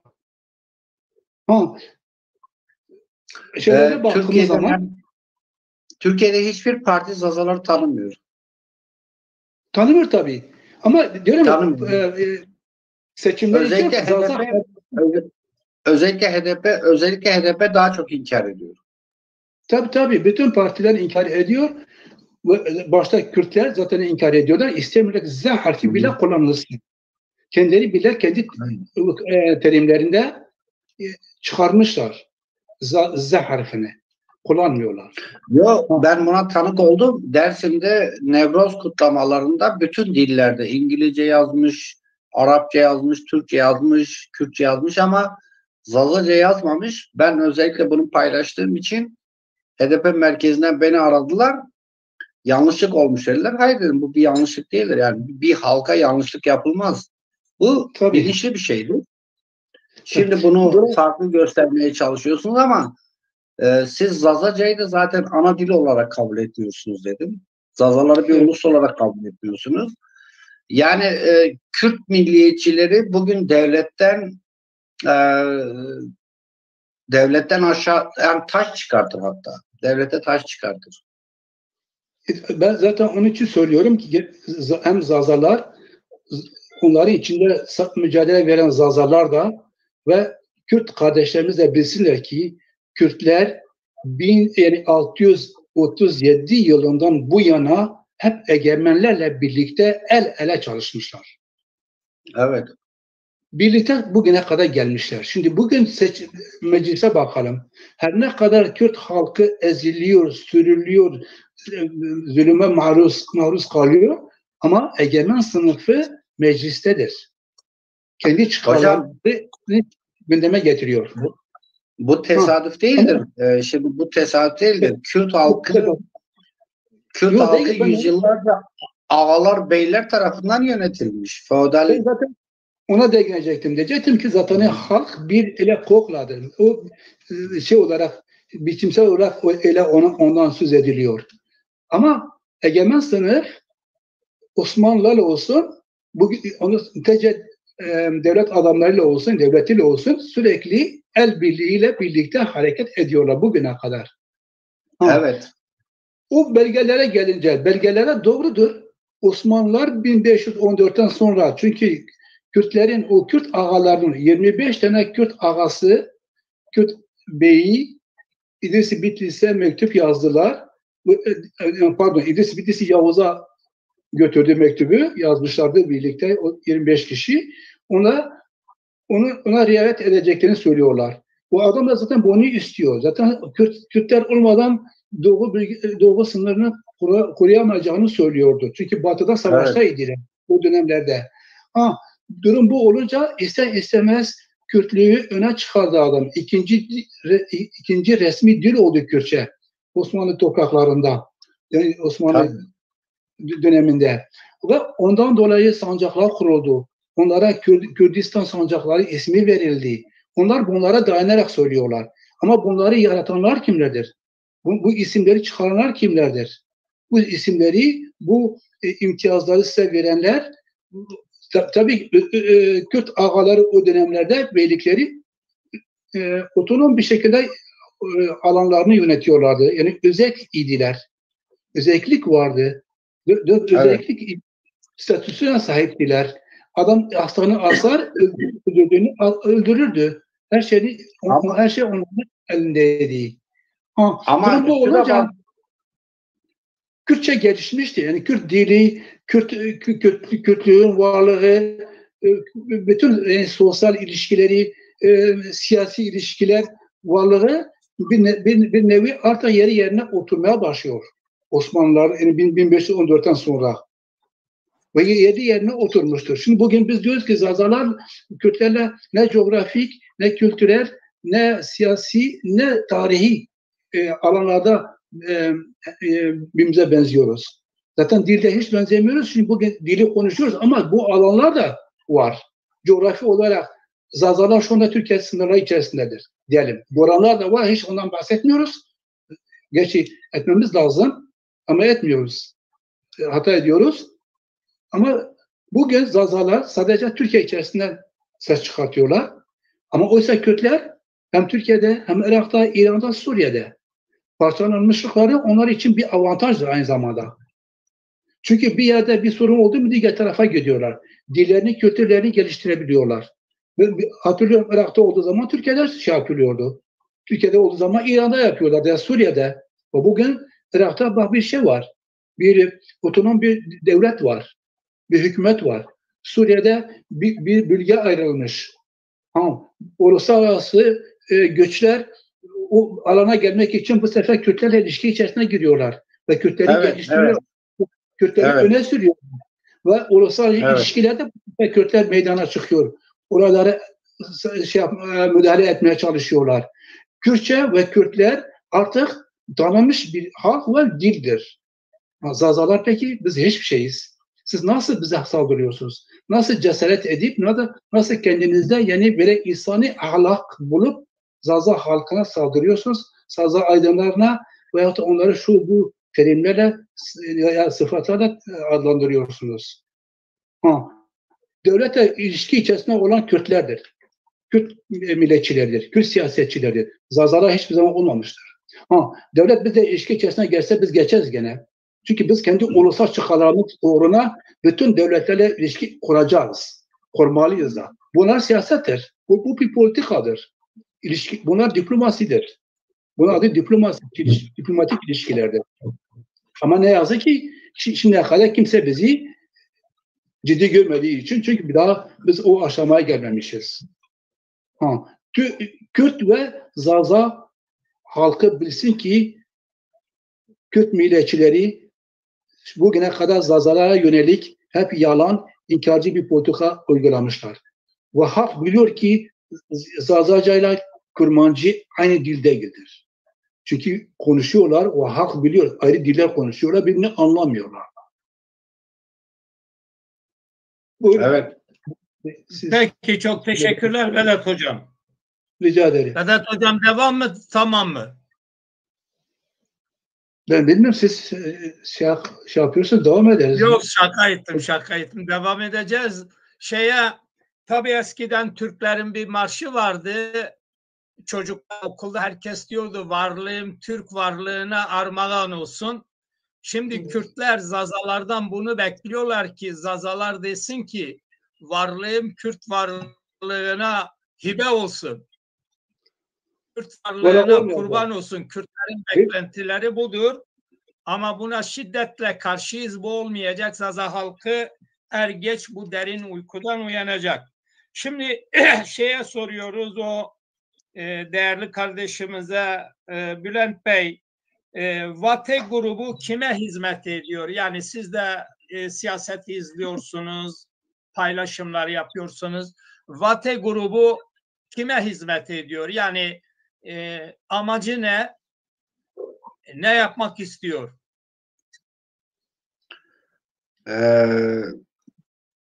Siyasetin iki çeşidi vardır tarih boyunca. Biri karşıdan gelir, düşmana karşı tavrını alırsın, gardını alırsın. Biri de tarih boyunca adlandırılan, bugüne kadar gelen mitolojik bir şey vardır. Truva atı. İçeriden yıkanlar. Şimdi içeriden yıkanlar dışarıdan saldıranlardan daha tehlikelidir. Bizim zaten en büyük sorunumuz da bu. Mesela bugün Kürt milliyetçilerinin bakıyorsunuz birçoğu Zaza. Ana dili Zazaca. kültürü Zazaca, annesi Zazaca'dan başka bir kelime bilmiyor. Ama bakıyorsunuz devşirme olmuşlar. Şimdi Batı grubu Zazaca yazıyor, çiziyor ama götürüp seni Kürt'e bağlıyor. Hani Ziya Gökalplar olur. Mesela Mustafa Kemal'in imzasını atan Ermenidir. Veya bugün Türk bayrağının gelişimi Bizans bayrağıdır. Bunları işlerler. Şimdi Batı grubu da Zazalara hizmet etmiyor ki. Yani Zaza ulusuna, Zaza kimliğine, Zaza diline hizmet etmiyor ki. Bunun yani tartışmanın bir anlamı yok. Çünkü onların niyetleri çok farklı. Onlar tamamen politik bir körlük içindeler. Tarih, bilim, coğrafya onların umurunda değil ki. Bir çıkar menfaat meselesi gibi. Yani onlarınki pardon. Şimdi biz kendi konumuza dönelim. Şimdi Kürtler, Kürt milliyetçileri daha doğrusu. Kürt milliyetçileri gerçekten Türk milliyetçilerin taş çıkartacak boyuta ulaşmışlar. Ve ne yazık ki tarihsel bir gerçeklik var. Bütün milliyetçiler devşirmelerden çıkıyor. En radikal milliyetçiler devşirmelerden çıkıyor. Mesela dün bir programınızı izledim. Diyah Polat. Ana dili Zazaca, kendisi Zazaca, kendisine Hodur meydan dedim, tartışalım dedim. Zazaları Kürt olarak gösteriyor, Zazaca'yı Kürtçe olarak gösteriyor. Öyle o kadar tuhaf argümanlarda bulunuyor ki yani argüman bile değil aslında. Hiçbir şey geçerli değil. Mesela Hıran aşiretinden bahsediyor. Diyor ki iki dil var, iki dil konuşuyorlar. Ben de bugün 2-3 dil konuşuyorum. Almanca konuşuyorum, Türkçe konuşuyorum, Zazaca konuşuyorum. Ama benim orijinim nedir? Ben Zazayım. Ben ana rahmine düştüğüm zaman Zazaca konuşmaya başladım. Zazaca duydum. Ha bugün Almanya'da doğan Zazalar da var. Almanca öğreniyor. Alman ana dilini bile bilmiyor. Ama onun kültürü, coğrafyası Zazadır. Şimdi öyle şeyler söylüyor ki milliyetçilik bir hastalıktır. Bilime kapalıdır. Gerçekliğe kapalıdır. Şimdi bizim coğrafyamızda evet 3-4 dil konuşuluyor. Ama bu dil neden konuşuluyor 3-4 dil? Bunun sebebi nedir? Mesela biz Kırdaş gidiyoruz. Hepsinin orijini Zazadır. Zazacadır. İnancı Zazacadır. Neden değişti ama?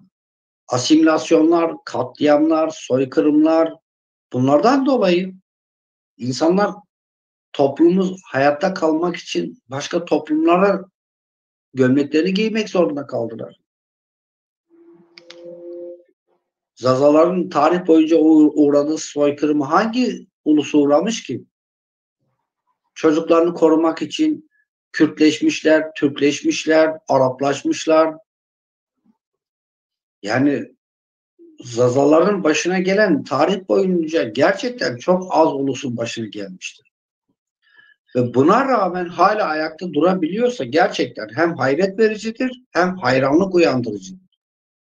Zazalar gerçekten bu kadar cesur, bu kadar mert, bu kadar köklü bir halk demek ki bugüne kadar gelebilmişler.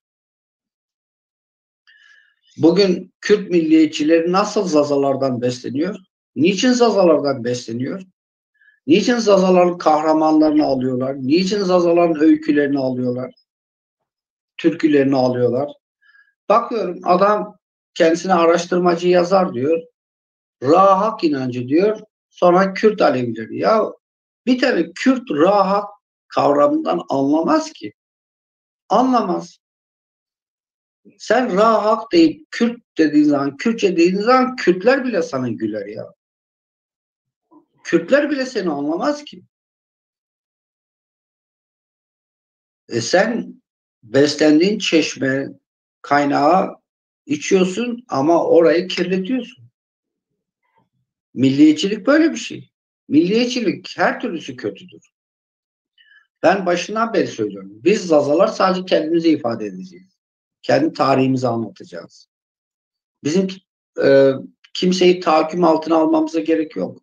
Bizim kimseyi kendi kimliğimize zorla çekmemize gerek yok. Biz sadece kendimizi anlatacağız. Biz Zazalar bu dünyada otokton bir halkız. Yaşadığımız bölgede otokton bir halkız.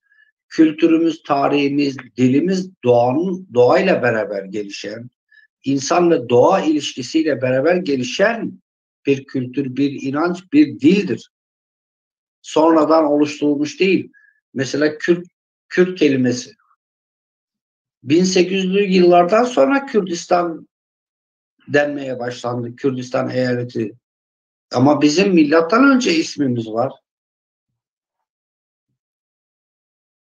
Bunlar tarihi belgeler. Buyursunlar, tartışalım. Buyursunlar, bütün Kürt milliyetçilerine hodri meydan diyorum. Yani siz Zazalardan besleniyorsunuz. Zazaların coğrafyasına, Zazaların kimliğine konmaya çalışıyorsunuz. Kültürüne konmaya çalışıyorsunuz. Kendini bundan var ediyorsunuz. Siz gidin İdris-i Bitlis'ten bahsedin. Selahattin Eyyubi'den bahsedin. Bunlardan bahsedin. Sizin atalarınız onlar. Peki toparlayalım. Yani şu bir gerçek, bilimsel olarak bir gerçek. Kürtler ve Türkler farklıdır.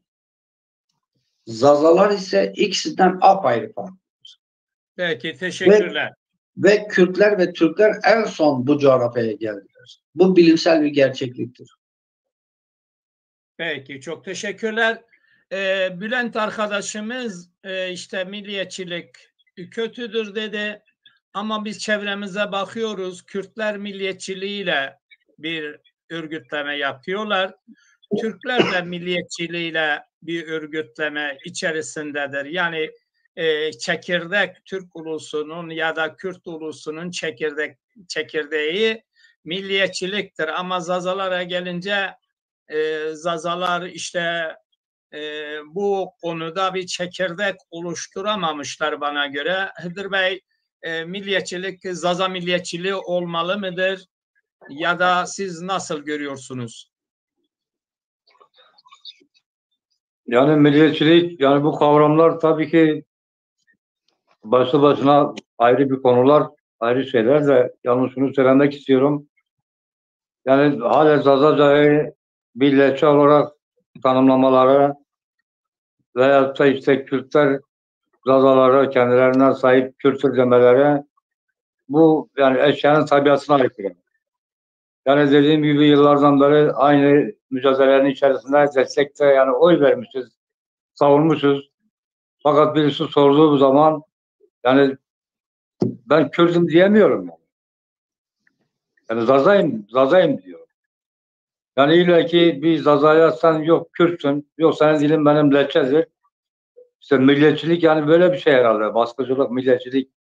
Yani faşizm denilen şey yani bu anlamdaysa eğer bakıyorsunuz diğer mesela işte yani milliyetçilik dediğin zaman yani siyasi kategoride sağcılıktır, aşırı sağcılıktır. Bütün sağa baktığınız zaman yani hepsi aynı kapıya çıkıyor. Aynı şeydir. Özür Yani dileyerek ben, bir cümle kurabilir miyim? Özür dileyerek. buyurun. Benim demek istediğim biz Zaza ulus bilincini geliştirmemiz gerekiyor. Ulus bilincini. Milliyetçilik Evet, başka halkları tahakküm altına alır. Kürt milliyetçiliği, evet, Türk milliyetçiliği. Biz sadece Zaza ulus bilincini geliştirmemiz lazım. Yani, benim demek istediğim bu. evet. Buyurun. Yani Zaza tarihi, Zaza dili, Zaza varlığı, Zaza ulusu adına her şey yapılmalıdır. Yani Evet. her şey yapılmalıdır. Fakat bunu hani halkların kardeşliği içerisinde, bütün halklarla eşit şekilde bir yaşam düzeni kurma, birlikte yaşama, birlikte işte ne bileyim yani emperyalizmin işte günümüzün işte vahşi kapitalizminden sıyrılarak onların işte şeyine kapılmadan bir şekilde nasıl yapılır, nasıl halklar bir arada birbirine saygı göstererek eşit şekilde nasıl bir yaşam kurabilir, nasıl bir düzende yaşanabilir, bir şekildeki bir çalışma, bir yönelme bence daha faydalıdır, daha hayırlıdır, daha genişleticidir, daha kapsayıcı olabilir diye düşünüyorum. Yoksa yani bilemiyorum, siz hani tarihçi arkadaşlar daha iyi bilir, tarihten nasıl gelmiş, hangi düşünceler işte diğer halkları sıkıntıya sokmuş, düşmanlaştırılmış. Tabii ki daha iyi bilirler hocalarımız. Fakat yani kardeş halklar, kardeşçe yaşamak, birbirine saygı, sevgi içerisinde yaşanacak bir durumda ama zazalığı da hatta diğerlerinden evet yani bu belki milliyetçilik sayılıyorsa da sayılsın ki hocalarımız bunu yani terimleri ortaya koyuyorlar. Kelimeler yani etnologlar ortaya koyuyorlar. Yani bakıyorsun işte hani yine daha şey yapmıştık, bunları konuşmuştuk. Ya bir peygamber bakıyorsun kelime anlamı olarak köken Zazaca'ya iniyor. Öbür tarafta işte Muhammed deniyor yine Zazaca'ya, Adem Zazaca. Yani şeyler çok yakın. Yani bu bence inkar edilemeyecek bir şey. Yani diğer halklardan, diğer kültürlerden, diğer dillerden daha iyiyiz, daha öndeyiz. Ve biziz, en önde biziz mücadelesi verilerek gidilmeli. Fakat başka birilerine işte sen de busun veya şusun üstünlük sağlayarak değil, tarihin gerçekliğini yani göz önüne koyarak, terimler sunarak tabii ki hani zazacalık mı diyelim işte zazalığımızı veya zazalığı yani bakıyorsun evet zaza izliyoruz ama birkaç köken ileriye gittiğin zaman bakıyorsun işte karışım olmuş zaza değil bilmem şudur budur. Sorun değil. Ama köklü olarak bir zaza dili var, bir zaza halkı var, zaza ulusu var. Bunu sürekli bunu işte besleyerek, tezlerimizi ortaya sürerek, bu yönde işte kendimizi geliştirerek, daha fazla mücadele ederek bunu ilerletmemiz gerekecek. Halkların düşmanlaştırmadan kardeş bir şekilde dediğim gibi bunu bu şekilde ilerletmemize fayda olacak gibi görüyorum. Yoksa öbürü gelir seni inkar eder, öbürü de inkar eder, öbürü çeker kendi yanına ki işte az önce yine mevzu oldu, yine söylediniz. En aşırı milliyetçi de Zazadır, Hizbullah'a da Zaza çıkıyor, bilmem işte yani dedik ya Kürtlerde vardır devletçi. Zazalarda öyle bir devletçiler var ki, öyle bir ulus devletçiler var ki, öyle bir Türkçüler var ki kimse eline su dökemez. Bunun için bir takım sıkıntılar tabii ki olacaktır. Belki başkalarının menfaatine dokunacaktır. Evet bugün bir Kürt ulusal hareketi büyük mücadele vermektedir, veriyor. Görüyoruz, ezilenler oluyor, eziliyor da. Buna yine karşı çıkacağız. Yine bunları da yani destek vereceğiz. Fakat bunların yani düşmanlaştırmadan onlar ne kadar bizi şey yaparsa dışlasınlar biz de onlara karşı tezlerimizi sunacağız. Arkadaş değiliz. Biz Kürt değiliz. Biz Kürt değiliz. Bizim dilimiz Kürtçe değil. Biz Lehçe değiliz. Biz bu sesimizi ortaya koyacağız ve bunu güçlü savunacağız. Ben öyle düşünüyorum, öyle görüyorum. Peki. Söyleyeceklerim bu kadardır. Saygılar sunuyorum herkese. Teşekkürler Vedat Bey. Bizim zazalarımızın durumu aşikar. Yani coğrafyada zazalar en örgütsüz toplum.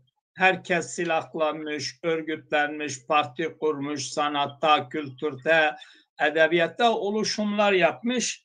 Türkler ve Kürtler istiyorlar ki zazalardan zaza desin ki varlığımız Türk varlığına, varlığımız Kürt varlığına kurban olsun. Bu böyle devam edecek mi? Siz tabii birçok kitaplarınız da vardı. Bu konuyu nasıl değerlendiriyor? Yani beklentileri açıkçası budur. Türklerin, Kürtlerin Zazalardan istedikleri Zazalar kendini savunmasın, desinler ki varlığımız Türklere, Kürtlere kurban olsun. Böyle bir şey mümkün müdür? Ya zaten şimdi Kürtler niye Zazalara karşı öyle isyankardırlar? Diyorlar çünkü Türk devlet adamları bize harfini kullandığı zaman bile karşı çıkıyorlar. Diyorlar ki bizi biliyorlar, Zazaları destekliyorlar. Amaç ne? Yani Zazalar uykuda kalsın, uyanmasınlar. Oysa bizim amacımız o değil. Bülent arkadaşın dediği gibi bizimkiler kendi ulusal kimlik bilinçlerine varmadığı müddetçe biz hep öyle geride kalırız. Biz hep başkalarının işte varlığına canımız feda olsun diyeceğiz. İşte o varlığımız, canımız onlara feda olmasın diyebilmek için ulusal kimlik bilincine varmamız gerekiyor. Bu da siyasileşmekten geçiyor, örgütlenmekten geçiyor. Örgütsüzlük bizi bu hale koyuyor. Çünkü ne kadar aydınlar bağırsa, çağırsa, burada söylese, yazsa, çizsek de çünkü kimse fazla okumuyor. En önemli şey artık bu yayınlardır, bu videolardır, filmlerdir. Artık ancak filmlerle Zaza halkını şey yapabilirsin, gündeme getirebilirsin. Sorunlarını gündeme getirebilirsin. Ya da Zaza ulusal kimlik oluşumunu yaratabilirsin. Bu yayınlara kimse artık ilgi duymuyor çünkü konuşmalar bile insanlar artık bıkmış, sevmiyorlar. Öyle bir toplumuz. Bir de üstelik Türkiye'de bugünkü Türkiye'nin durumunu hepimiz biliyoruz. İnsanları öyle bir aşamaya getirmişler ki hepsi koyundan daha öte olmuşlar. Durum bu olunca yani çok bir durumdayız. Çok vahim bir durumdayız ve dedim kültürel çalışmalarla ve filmlerle ancak olabilir. Bu filmlerle Zaza halkının kimliğini, yani varlığını sürekli öne çıkartmak. Tabii bunun müzikle yapılırsa daha verimli olur çünkü müzik dinlerler. Müzik dinlendiği zaman o filme de bakılır ve orada ulusal kimlik oluşur. Yani ona rağbet gösterilir. Fakat yazılara kimse rağbet göstermiyor. Bizim burada biz konuşuyoruz. Ben görmüyorum burada. Şimdi ben belki de 2-3 kişi bakıyor ya bakmıyor bizim bu konuşmalarımıza. Şu anda 11 kişi izliyor. Valla bir rekor. Oysa diğerlerine bakıyoruz. Adam davul zurna çalıyor. Yüzlerce kişi izliyor. Yani bak fark buradadır yani.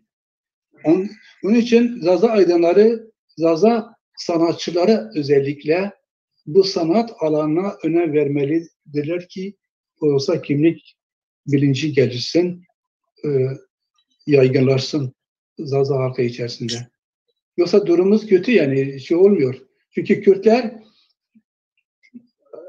güçlüdürler her alanda. Hem kültürel, hem siyasi ve hem coğrafik olarak. Güçlüdür adamlar ve sürekli propaganda yapıyorlar. Ve üstelik özür dilerim ama Kürtlerin neden bu kadar güçlü olduğunu da söyleyeyim ben. Yani güçlendirilmiştir. Çünkü tabii. son kalan düşmanlaştırılacak ulus devletten sonra son kalan Kürtler olduğu için özellikle onlarla düşmanlık sürekli tırmandırıldığı için güçlendiriliyor bir taraftan da. Etki tepki meselesi. Zazalar ise yok sayılıyor. Tamamen inkar ediliyor. Yani hiçbir mücadelesi, hiçbir konumu kabul edilmiyor. Yok sayılıyor. Bugün de Kürtlerin Zazaları tanımamasının sebebi de bundan kaynaklanıyor. Yani tek tipçi, tek din, tek dil, işte böyle tek ulus diyen devlet anlayışı bu sefer Kürtlerle beraber bir değirmen oluşturmuş, bütün azınlıkları, bütün farklılıkları orada öğütüyor. Burada da Zazalar da yani Zazalar Kürtlerden ve Türklerden eskidir bu coğrafyada. Yani bu bilim söylüyor, tarih söylüyor ama bugün ne yapıyorlar? İkisi beraber bu düşmanlıkla beraber, bu savaşla, bu kavgayla beraber aynı zamanda birlikte bir ortaklıkla var yani. Görülmez bir ortaklık da var. Ne yapıyorlar? Bizim coğrafyamızı yok ediyorlar. Bizim kültürümüzü, bizim dilimizi inkar ediyorlar. Ya adamlar zaten devlet öyle yapıyor ki şimdi diyorlar devlet bizi parçalıyor. Devlet parçalar tabii. Devletin görevi nedir? Tabii. Evet. Kendi ülkesini korumaktır. İleriyi görebilmektir. Bunu başarabilmek için devlet hem Zazaları hem Kürtleri kendi kontrolü altına almak istiyor. Kendi kontrol altında yönetmek istiyor. Ve istediği yere getirip ama Kürtlerden o kadar korkmuyor devlet ya. Zazalardan korktuğu kadar Kürtlerden korkmuyor devlet. Tabii çünkü Zazalar farklı inançlara sahiptirler. Ondan dolayıdır. Ondan dolayı korkuyorlar. O yüzden merkezi devletler asırlar boyunca hep Zazalara soykırım yaptı. Aynen. Tabii. Yani durum budur yani. Devlet bilinçli olarak korumak için koruyup ayrıştırmak, parçalamak, yok etmek politikası bu devletin. Evet. Hem bize hem onlara karşı. Devlet işini yapıyor. Tabii devlet işini yapıyor. Aynen. Ama demek istediğim Kürt milletçilerine, Kürt halkına bilsinler ki Kürt milletçileri bize yönelik yalan, dolanla, tüccarcılık üzerine konmuşlar politikalarını, teorilerini. Evet. Bizi lehçe göstermek, Türkiye Cumhuriyeti'ne hizmet etmek demektir ya. Düşünebiliyor musunuz? Asıl proje odur, evet. Asıl hizmet odur. Şimdi zazacılık diyorlar, işte proje diyorlar, itham ediyorlar, suçluyorlar. Evet. Yok siz projesiniz falan ama asıl proje bir ana dile lehçe demektir. Tabii. Aynen. Bir ulusu kendi altına alıp onun ölümüne sebep olmaktır. Bir ana dile lehçe demek o ana dilin ölümüne sebep olmaktır. Bunun günahını, vebalini siz çekeceksiniz. Tabii. Yani siz de özgür olamazsınız. Bu halinizle siz de özgür olamazsınız. Evet, Vedat hocamız şöyle dedi ki Zazaları tanıtmak için film ve müzik yapmak lazım. Bunlar hani genel doğrulardır fakat Zazalardan bağımsız yürekli sanatçılar hemen hemen yoktur. Yani bunu da açık söylemek lazım çünkü en güzel Zazacayı seslendiren belirli kişiler bunlar güce tapıyorlar. Yani kimin güçlü televizyon basını varsa, kimin parası çok varsa, örgütlülüğü varsa oraya enterge olmuşlar. Orayla çalışıyorlar. Yani bunun içinde bu müzik güzelcene türkü söyleyen müzik aynı zamanda Zaza müziği bile Zazaları asimileye neden oluyor. Yani diyelim ki Kürtlerin yayınlarına baktığımız zaman onlar bir takım panellerde, bir takım festivallerde Zaza sanatçılarını para karşılığından getiriyorlar. Onları Zazaca söylüyorlar. Zaza insanları da onları izlemek için ya orada Zazaca var diyor. Farkına varmadan o partilerin yemi oluyorlar. Yani bu da işin başka bir durumunda. Tabii her şeye karşın güzelcene Zazaca belgeler, filmler, müzikler, diziler olmalıdır. Ama bugünkü koşullarda en önemli şey ideolojik bir örgütleme Zazaları birleştiriyor. Yani ideolojik bir örgütleme birleştiriyor. Bu konuda eksikler vardır bence. Yoksa Kemal Kahraman, Mikail Aslanlar, bunlar emin olun ki Zaza diline bir özünden bir yararları yoktur. Zazaca söylüyorlar, para kazanıyorlar. Zazaları ya Kürt örgütüne götürüyorlar ya da Türk soluna ya da Türk örgütlerine, partilerine götürüyorlar. Bu da işin bir Zazalar için bir dezavantajdır. Bu Zazalar için kötü bir durumdur. Yani şimdi Star gibi görünen Mahsun Kırmızıgül de bir Zazadır.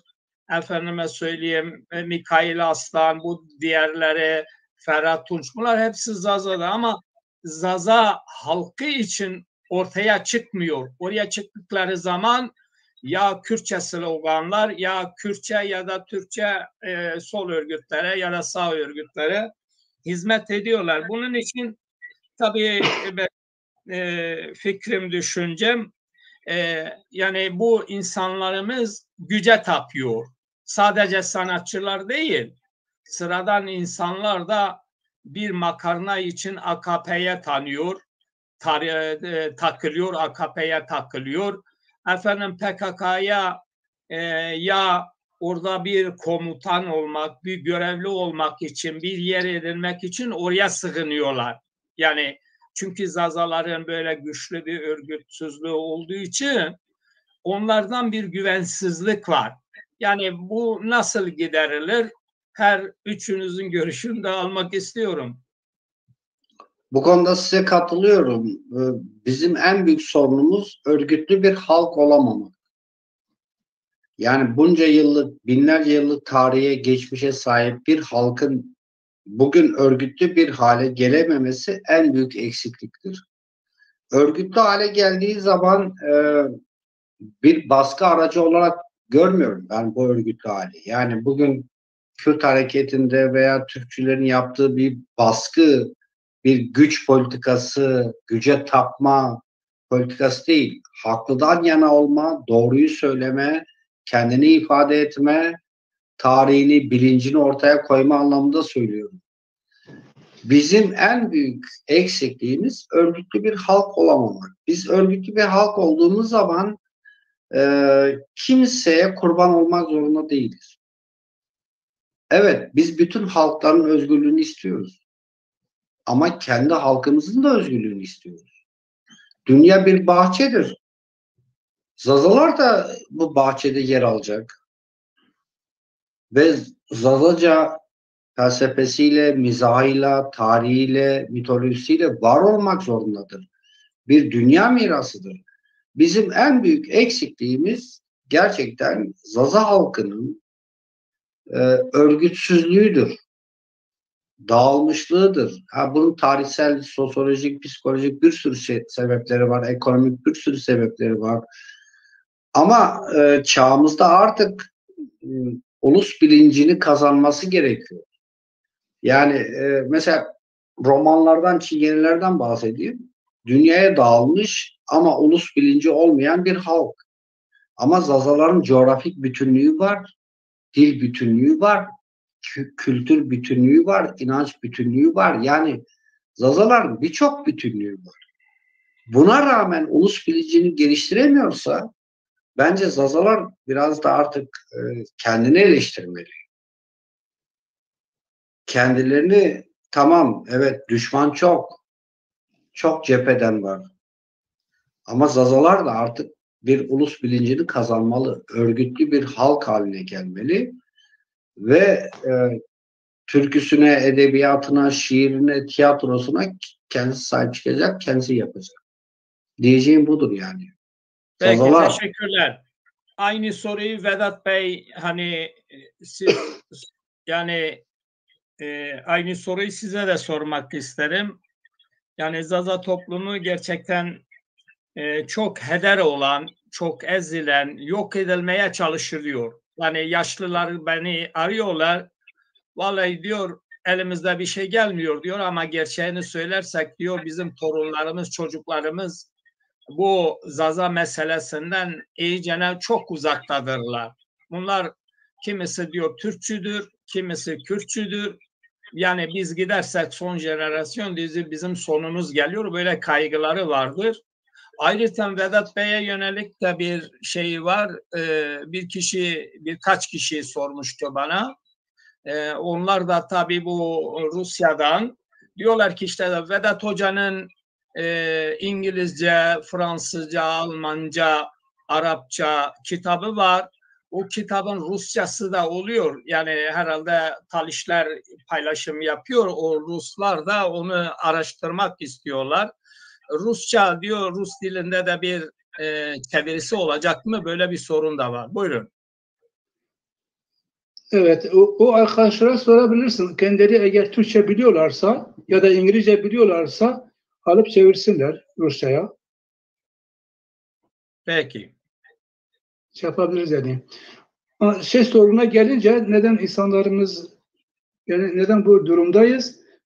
Bana göre en büyük talihsizliğimiz bizim bir şeyimiz yok, bir birikimimiz yok, örgütlük birikimi yok. Örgütlük birikimi, siyasi birikimimiz, birikimden yoksunuz. Çok gençiz bu konularda. Ve insanlarımız da şimdi bu son 15-20 yıldır öyle zazacılığa doğru adım atmaya başladılar.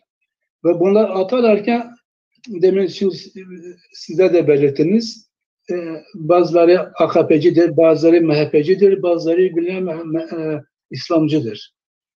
Dolayısıyla çeşitli şeylerde yer alıyorlar, partilerde. Yani artık Kürtleri söylemiyorum, onlar zaza olarak kabul etmiyorum, bu Kürt hareketlerine mücadele verenleri. Ama bu Türk partilerinde olanlar kendilerine zazayız diyorlar. İşte bunlar kontrol altında alınan zazalardır bana göre. Yani Türk devletinin planlanmış olduğu ya da uygulamak istediği bir projedir.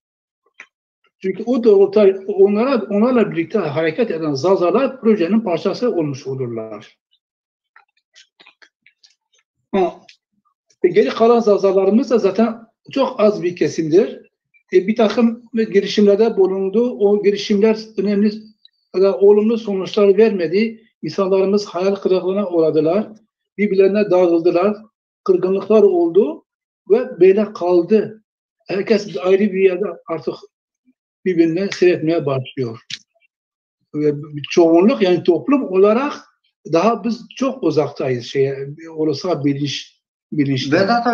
Vedat Hocam bir şey sorabilir miyim? Bu zaza kelimesi neden batıyor? Mesela özellikle Dersim'de kendine kırmanç diyenlere, yani bu zaza kelimesi neden batıyor bu kadar?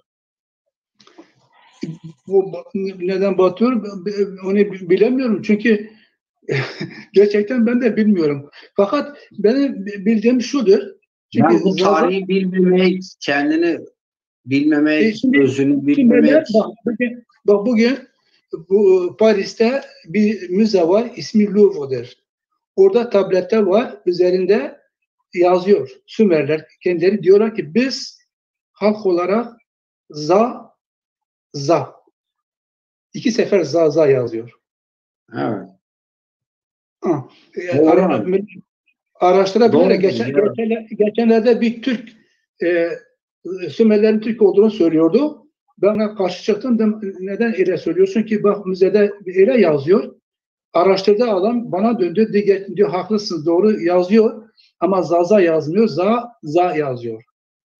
Aynı şey dedim. Şimdi za ne demek? Doğum demek zazacala. Evet. Zaza yani ulu insanlar ya da kutsal insanlar, kutsal tanrılar. Yok. Hayvanlarda da var mesela Berat Hocam miyaza, bizeza, mangaza, hani doğuran inek, doğuran keçi, doğuran koyun. Tabii. Biliyorum. Hani ben zaten genel olarak söyledim. Bütün şeylerde işte diyoruz doğum diye. Zaten hayvanlarda yapıyoruz. Doğum olarak bir de kutsallığını yapıyoruz. Geri gündeme getiriliyor. Ve Sümerler kendilerine öyle söylüyorlardı. Sümer terimi arkeologlar 1894'ten sonra oradaki çalışmalar sonucu o Sümerlere, yani Zazalara rastladılar ve ismini Akkadça olan, Akkadça yani asker anlamına gelen Sümer ismini koydular. Onlar koydular o ismi. O yüzden Evet. Sümerler kendilerine şey söylüyor, za söylüyor. Ve hatta belli dönemlerde kendileri lu söylüyorlardı. Ve bunu bu Naram-Sim şeyin torunudur. Büyük Sargon, Akkad kralı Büyük Sargon'un oğlu torunudur.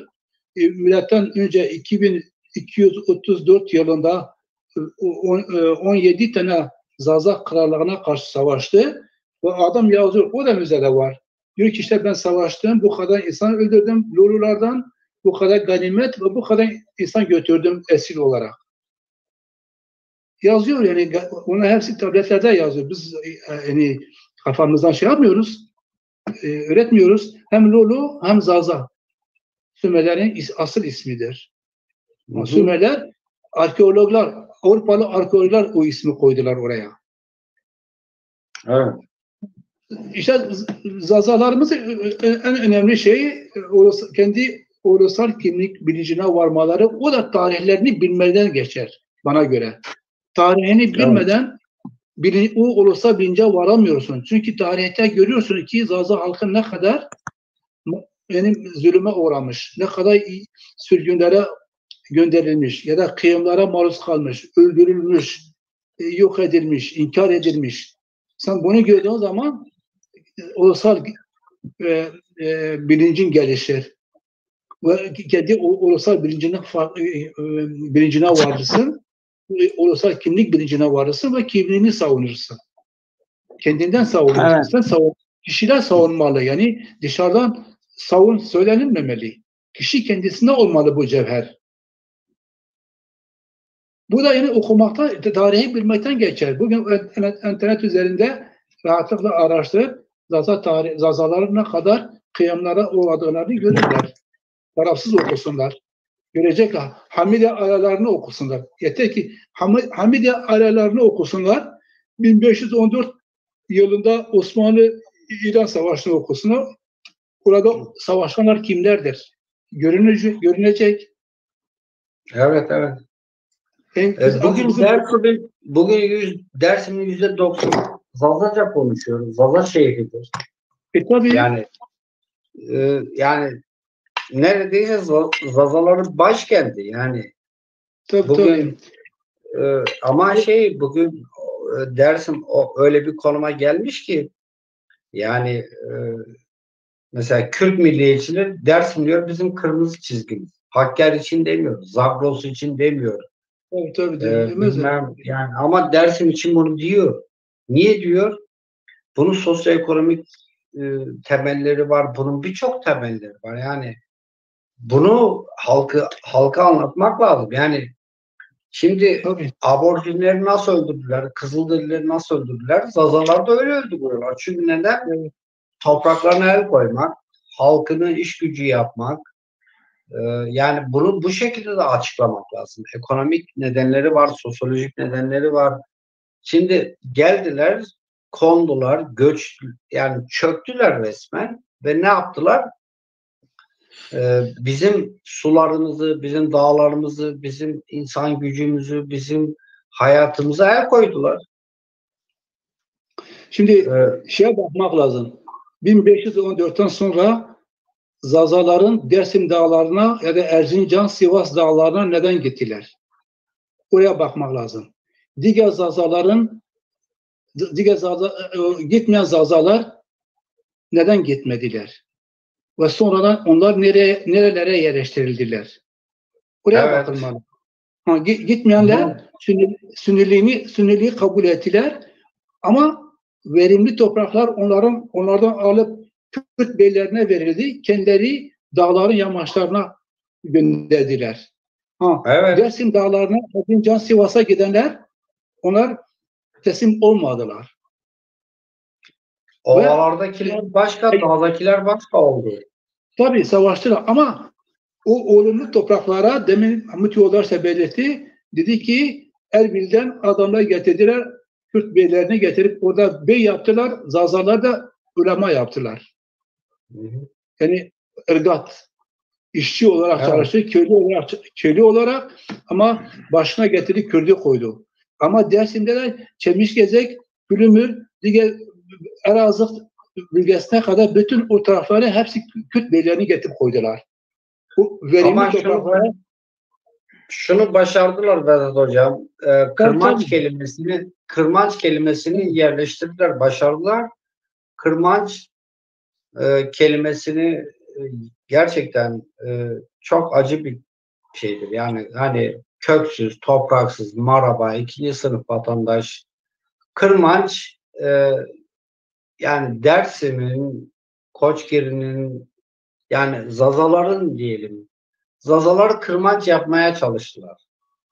Evet. Yani O doğru. Ama kırmanç demek kelimesi çok üzücü bir kelimedir. Çok acıklı bir kelimedir aslında. evet. Yani Zaten kötü bir kelimedir. evet. Yani şeyden erkeğin cinsel organından bahsediliyor. Kür. Evet. Dolayısıyla kötü bir kelime. Fakat ben demek istediğim Zazalar dağlara sürülürken o zamanki Osmanlı devlet adamları dediler ki bu adamlar dağlarda kalsınlar. Biz ovaları alalım, verimli toprakları işgal edelim, bu Kürtlere verelim. Bu adamlar dağlarda birkaç yıl sonra açlıkta ölecekler. Evet. Adamlar o politikayı, o projeyi uyguladılar. Ondan dolayı bütün o alanlar bütün Kürt birliklerine verildi ve karıştırdılar. Biz İlyas'a, biz Zazay, biz Kürt'üz, biz Kürt'üz, şuyuz, buyuz. Yalan. Tarihi çarptırma. Zaten Bu asıl amaçları demografiyi bozmak. Demografiyi bozdun mu coğrafyayı bozarsın. Mehmet Urdaş, diyebileceklerimiz bunlar bu akşam. Peki ben şunu da kısacana belirteyim. Tabii bu Avrupa'ya 1980'den sonra yüklü miktarda Zazalar geldi. Bu Zazalar da burada oturum almak için, buraya çalışmak için ya Türk olarak ya Kürt olarak şey oldular, iltica ettiler. Yani büyük kesim, tabii biz o zaman da buna karşıydık. O şekilde de davranmadık biz. Yani Avrupa'daki nimetlerden yararlanmak için Zazalar Avrupa'da bile kendilerini inkar ettiler. Yani Doğrudur. Zaza olarak Doğrudur. Ben de şahidim. Doğrudur. kaçtılar. Ya Kürt olarak iltica ettiler, ya sol örgüt ya da Türk olarak iltica ettiler. Yani Avrupa'nın bile bu konuda, çünkü Avrupa'da Kürt diasporası vardır. Bununla birlikte Türk diasporası vardır. Zazaların Avrupa'da da bir örgütsüzlüğü olmadığı için insanlar hemen oturum almak için, işte o dönemin şartı hala şimdi de öyledir. Şu anda da öyledir. İnsanlar ya Türk ya Kürt olarak ya Ermeni olarak iltica ediyorlar.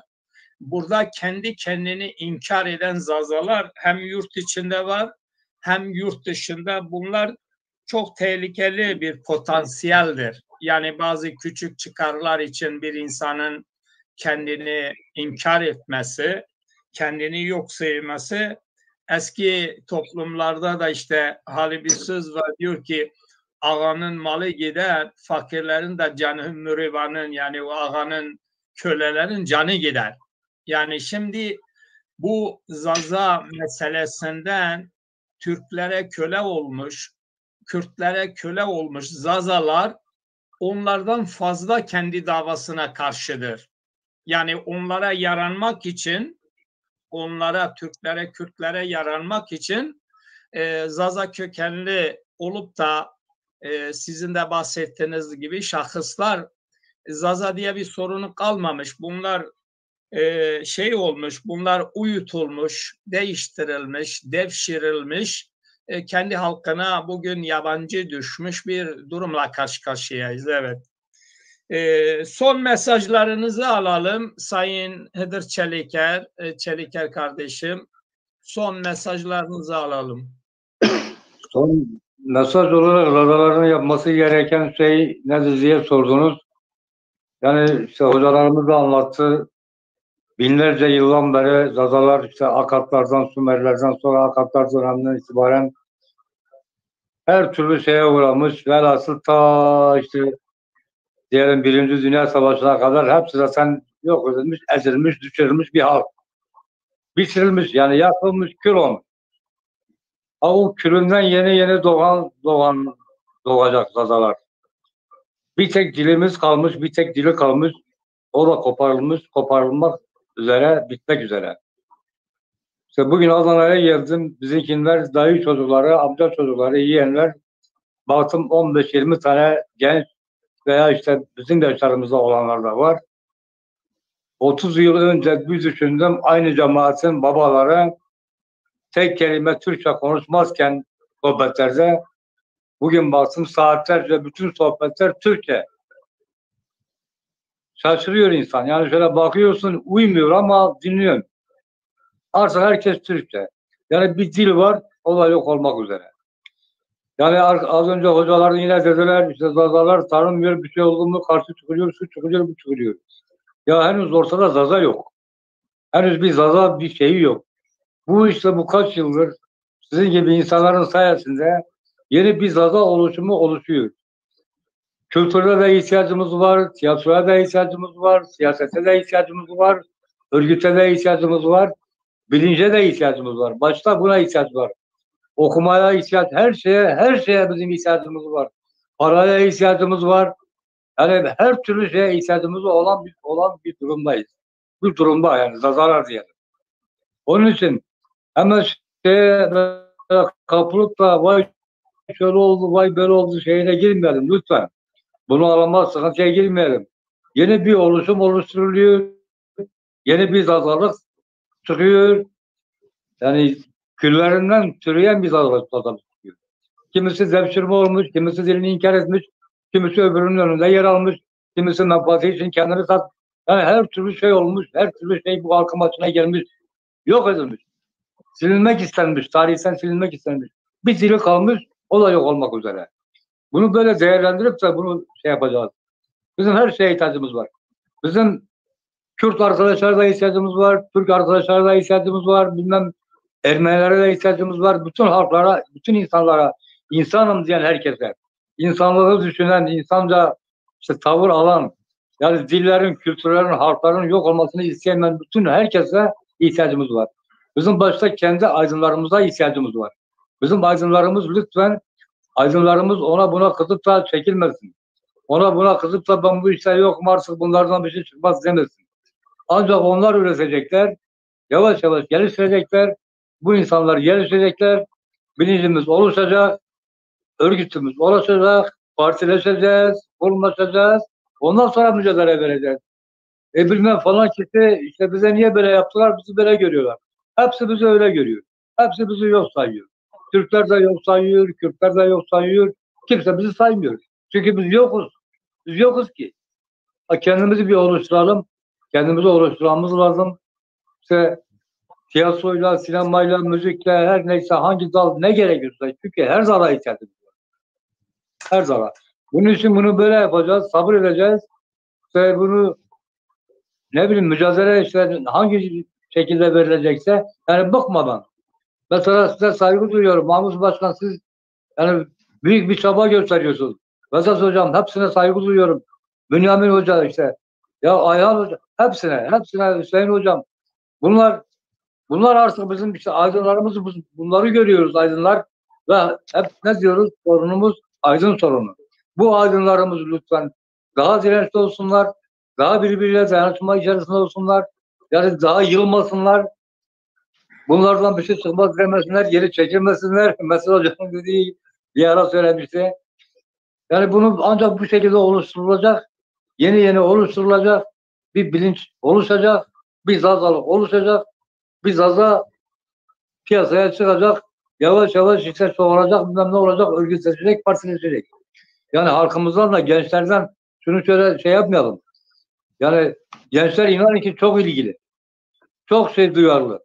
Yani bazı toplumlarda konuşuyoruz işte böyle bu tezleri ortaya attığımız zaman herkes şaşırıyor. Herkes Allah Allah diyor.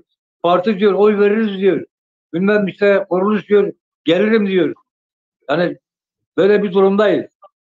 Yani bunu savunuyoruz. Hocaların sayesinde ben mesela her yerde söylüyorum. Türklere de söylüyorum. Kürtlere de bilmem Araplara da. Ya vatanız biziz diyoruz. Vatanız biziz. Araştırın diyoruz. Gülüyorlar. Gülün diyorum bakayım. Gülün. Yani o kadar basit görüyorlar. Ama diretiyoruz. İşte diyorum kelimelere gidin. Güzel gidin. Sümerlere bakın. İşte Hititlere bakın. İşte Sasaniler, şunlar bunlar sayıyorum. Bir şey diyemiyorlar. Yani bu yeni demek istediğim. Birden olacak bir şey değil bu. Zaza halkını hafife almasınlar. Efendim? Zaza halkını hafife almasınlar. Onlar çok cesur. Piyasada yok ki olsun ki hafife alsınlar. Hiç yoklar olacak. ki. Binlerce yıldır olmuş bir halkın bugün var olma mücadelesi vermesi. Onu diyorum işte. Bu böyle oluşacak. Hafife ortada yok ki hafife alınsın. Adam Türk'ün az önce söyledik ya milliyetçi en başta giden milliyetçisi. Öbürüne bakıyorsun en azılı dindarı. Öbürüne bakıyorsun bilmem yani herkes bir yerlerde en öncü şeylerde kendi bilincinden yoksun, kendi kültüründen şeyinden yoksun başkasına yapılmış gidiyor. Bu oluşacak evet. Sayenizde oluşacak. Aydınların sayesinde sizin gibi insanların, mücadele veren insanların sayesinde oluşacak. Ve muhakkak ki çünkü tarihimiz güçlü, geçmişimiz güçlü, edebiyatımız, kültürümüz, dilimiz köklü. Bunu hiç kimse yani yok edemeyecek ve bu bence hızla gelişecek, ilerleyecek. Ama burada tabii ki oyunlar da olacak. İşte az önce Vedat Hocam da söyledi. Devlet ne ister? Devlet ister ki herkes uyum içerisinde koyun gibi olsun. Kendi şeyinde olsun. Bir takım işte misyonerler de olacak. Kendi taraflarına aldıkları işte bilmem öncüler de olacak. Ama bunu işte mücadele verilerek, bunları teşvik ederek zaten meydana çıkar yani. Meydana çıkıyor. Kimin ne oldu? Partilerimiz var, derneklerimiz var. Neden böyle şeyleri hala konuşuyoruz? Demek ki bir sorun var. Demek ki yani güvenmiyoruz. Adam parti evet Zada Partisi kurmuş, Zada Partisi ama ne olmuş? Hani bir akın yapamıyoruz. İşte Zada Partisi de var diyemiyoruz. Dernek kurmuşlar, bilmem federasyonlar var. Hani millet canı gönülden hani katılım sağlamıyor. Neden? Herkeste bir şüphe var. Şüpheli. Yani gerçekten de şüphelenmek gerekiyor. Çünkü yani bu bölgeyi, bu halkları bu şekilde yapmışlar. Yöneterek getirmişler. Başlarını hep alarak, başlarını keserek derisini yani bir hayvanın başını kesersin derisini yüzer. Kesilmeden yüzülmez. Bunu işte onun için bunu yapacağız. Bunu sabırla, azimle ve yavaş yavaş mücadeleden yılmadan, bıkmadan herkes elinden geldiği kadar kararınca bir mücadeleyle inşallah oluşturacağız. Evet. Saygılar sunuyorum. Çok teşekkürler katkılarınız için teşekkürler. Evet Vedat Hocam sizin son mesajınızı alalım. Son mesajımız benim aslında Zaza ulusal mücadelesi içerisinde bayanlar hiç yoktur. Biz bir sefer daha önce söylemiştik. Bu yokluk bizim için büyük bir dezavantajdır. Evet. Gerçekten bayanlar olmuş olsaydı belki Zaza ulusal kimlik bilinciyi belki biraz daha hızlı bir şekilde yayılırdı ve katılım daha fazla olacağını tahmin ediyorum. Evet. Sürekli Mahmut Yoldaş, sürekli sen şimdi insanlarla ilişki içerisindesin. Şimdi bazıları kendilerine dış ilişkiler sorumlusu ünvanını takmış ama aslında ilişkiler sorumlusu sensin. Sen herkesle ilişkiler geliştiriyorsun. İki tane bayan bul, sorumluluk alsınlar. Onlar ilişkileri yapsınlar. Yani örgütleme yapsınlar. Ben de topu Bülent'e atayım. Ben çok girişim yapıyorum. Kadınlar genelden korkuyorlar. İşte beyim rahatsız olur diyor, müsaade etmez diyor. Bende çok arkadaş var. Bazıları da işte İstanbul'da kalıyor, Zaza'dırlar. Diyor ya ben Avrupa'ya gelirsem diyor, tabii herkesin bir hesabı var. Avrupa'ya gelirsem diyor, orada size destek olacağım diyor. Ama burada sıkıntılar var diyor. Bir şey zoraki yok. Gönüllülük temelinde bu olması lazım.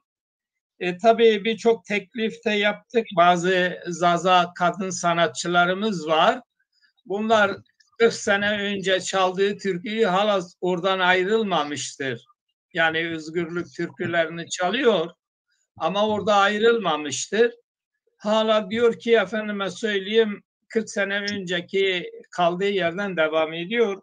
O konuda herhalde biz başarılı değiliz. Bir de Bülent'in görüşünü alayım.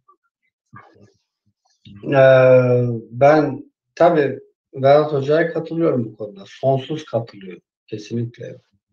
Yani bu dünyada kadınsız hiçbir şey olmaz. Ne devrim olur, ne ulus hareketi olur. Hiçbir şey olmaz. Gerçekten hiçbir şey olmaz. Ne yemek pişer, ne ev temizlenir, ne hayatta olur. Doğru diyoruz. Doğru diyoruz. Zaza ulusu için de kadınlar olmazsa olmaz. Ulus bilincinde kadınlar olmazsa olmaz. Şimdi ben de mesela Zazaca konuşuyoruz evde. Bazen Almanca çalışıyoruz. Ben yeni geldim ama Zazaca konuşuyoruz. Bazı kelimeler var. Mesela bugün bir örnek vereyim.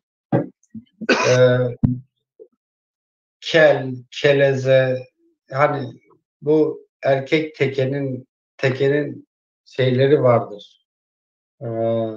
Evrimleri vardır.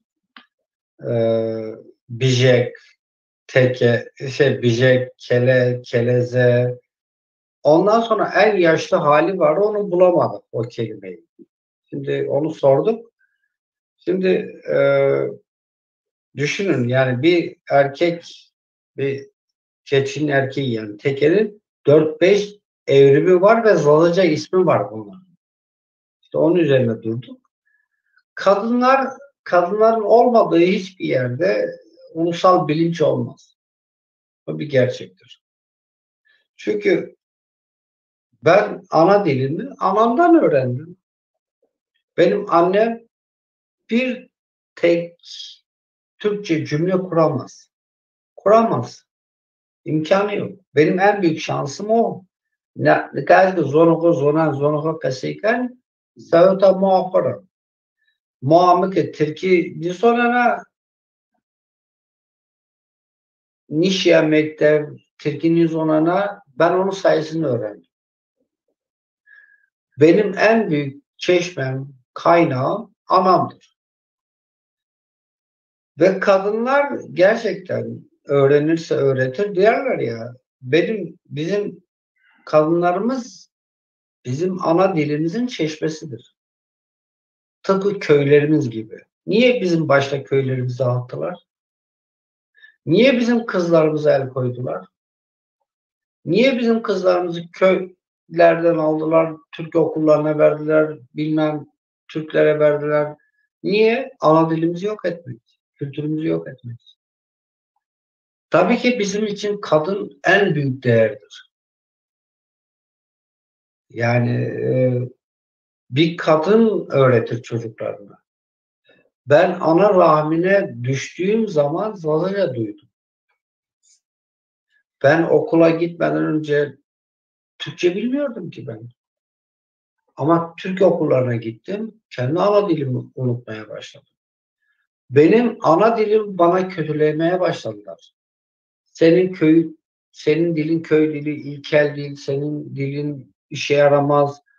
Halbuki benim kadim dilim, felsefesi, tarihi, mizahı olan kadim dilimi bana kötülettiler. Beni ondan koparmaya çalıştılar. Ama hani diyorlar ya, dünyadaki en büyük terörizm bir insanı ana dilinden koparmaya çalışmaktır. Biz dünyanın en büyük terörizmini yaşadık.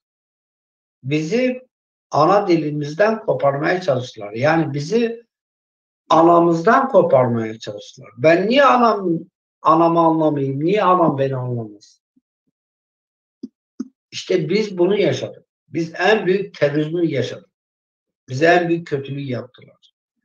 O yüzden kadınlarımız, tabii ki kadınlarımız ne kadar aktif olursa, ne kadar cesur bir şekilde bu işe el atarlarsa yani hepimizi süpürür bir kadın.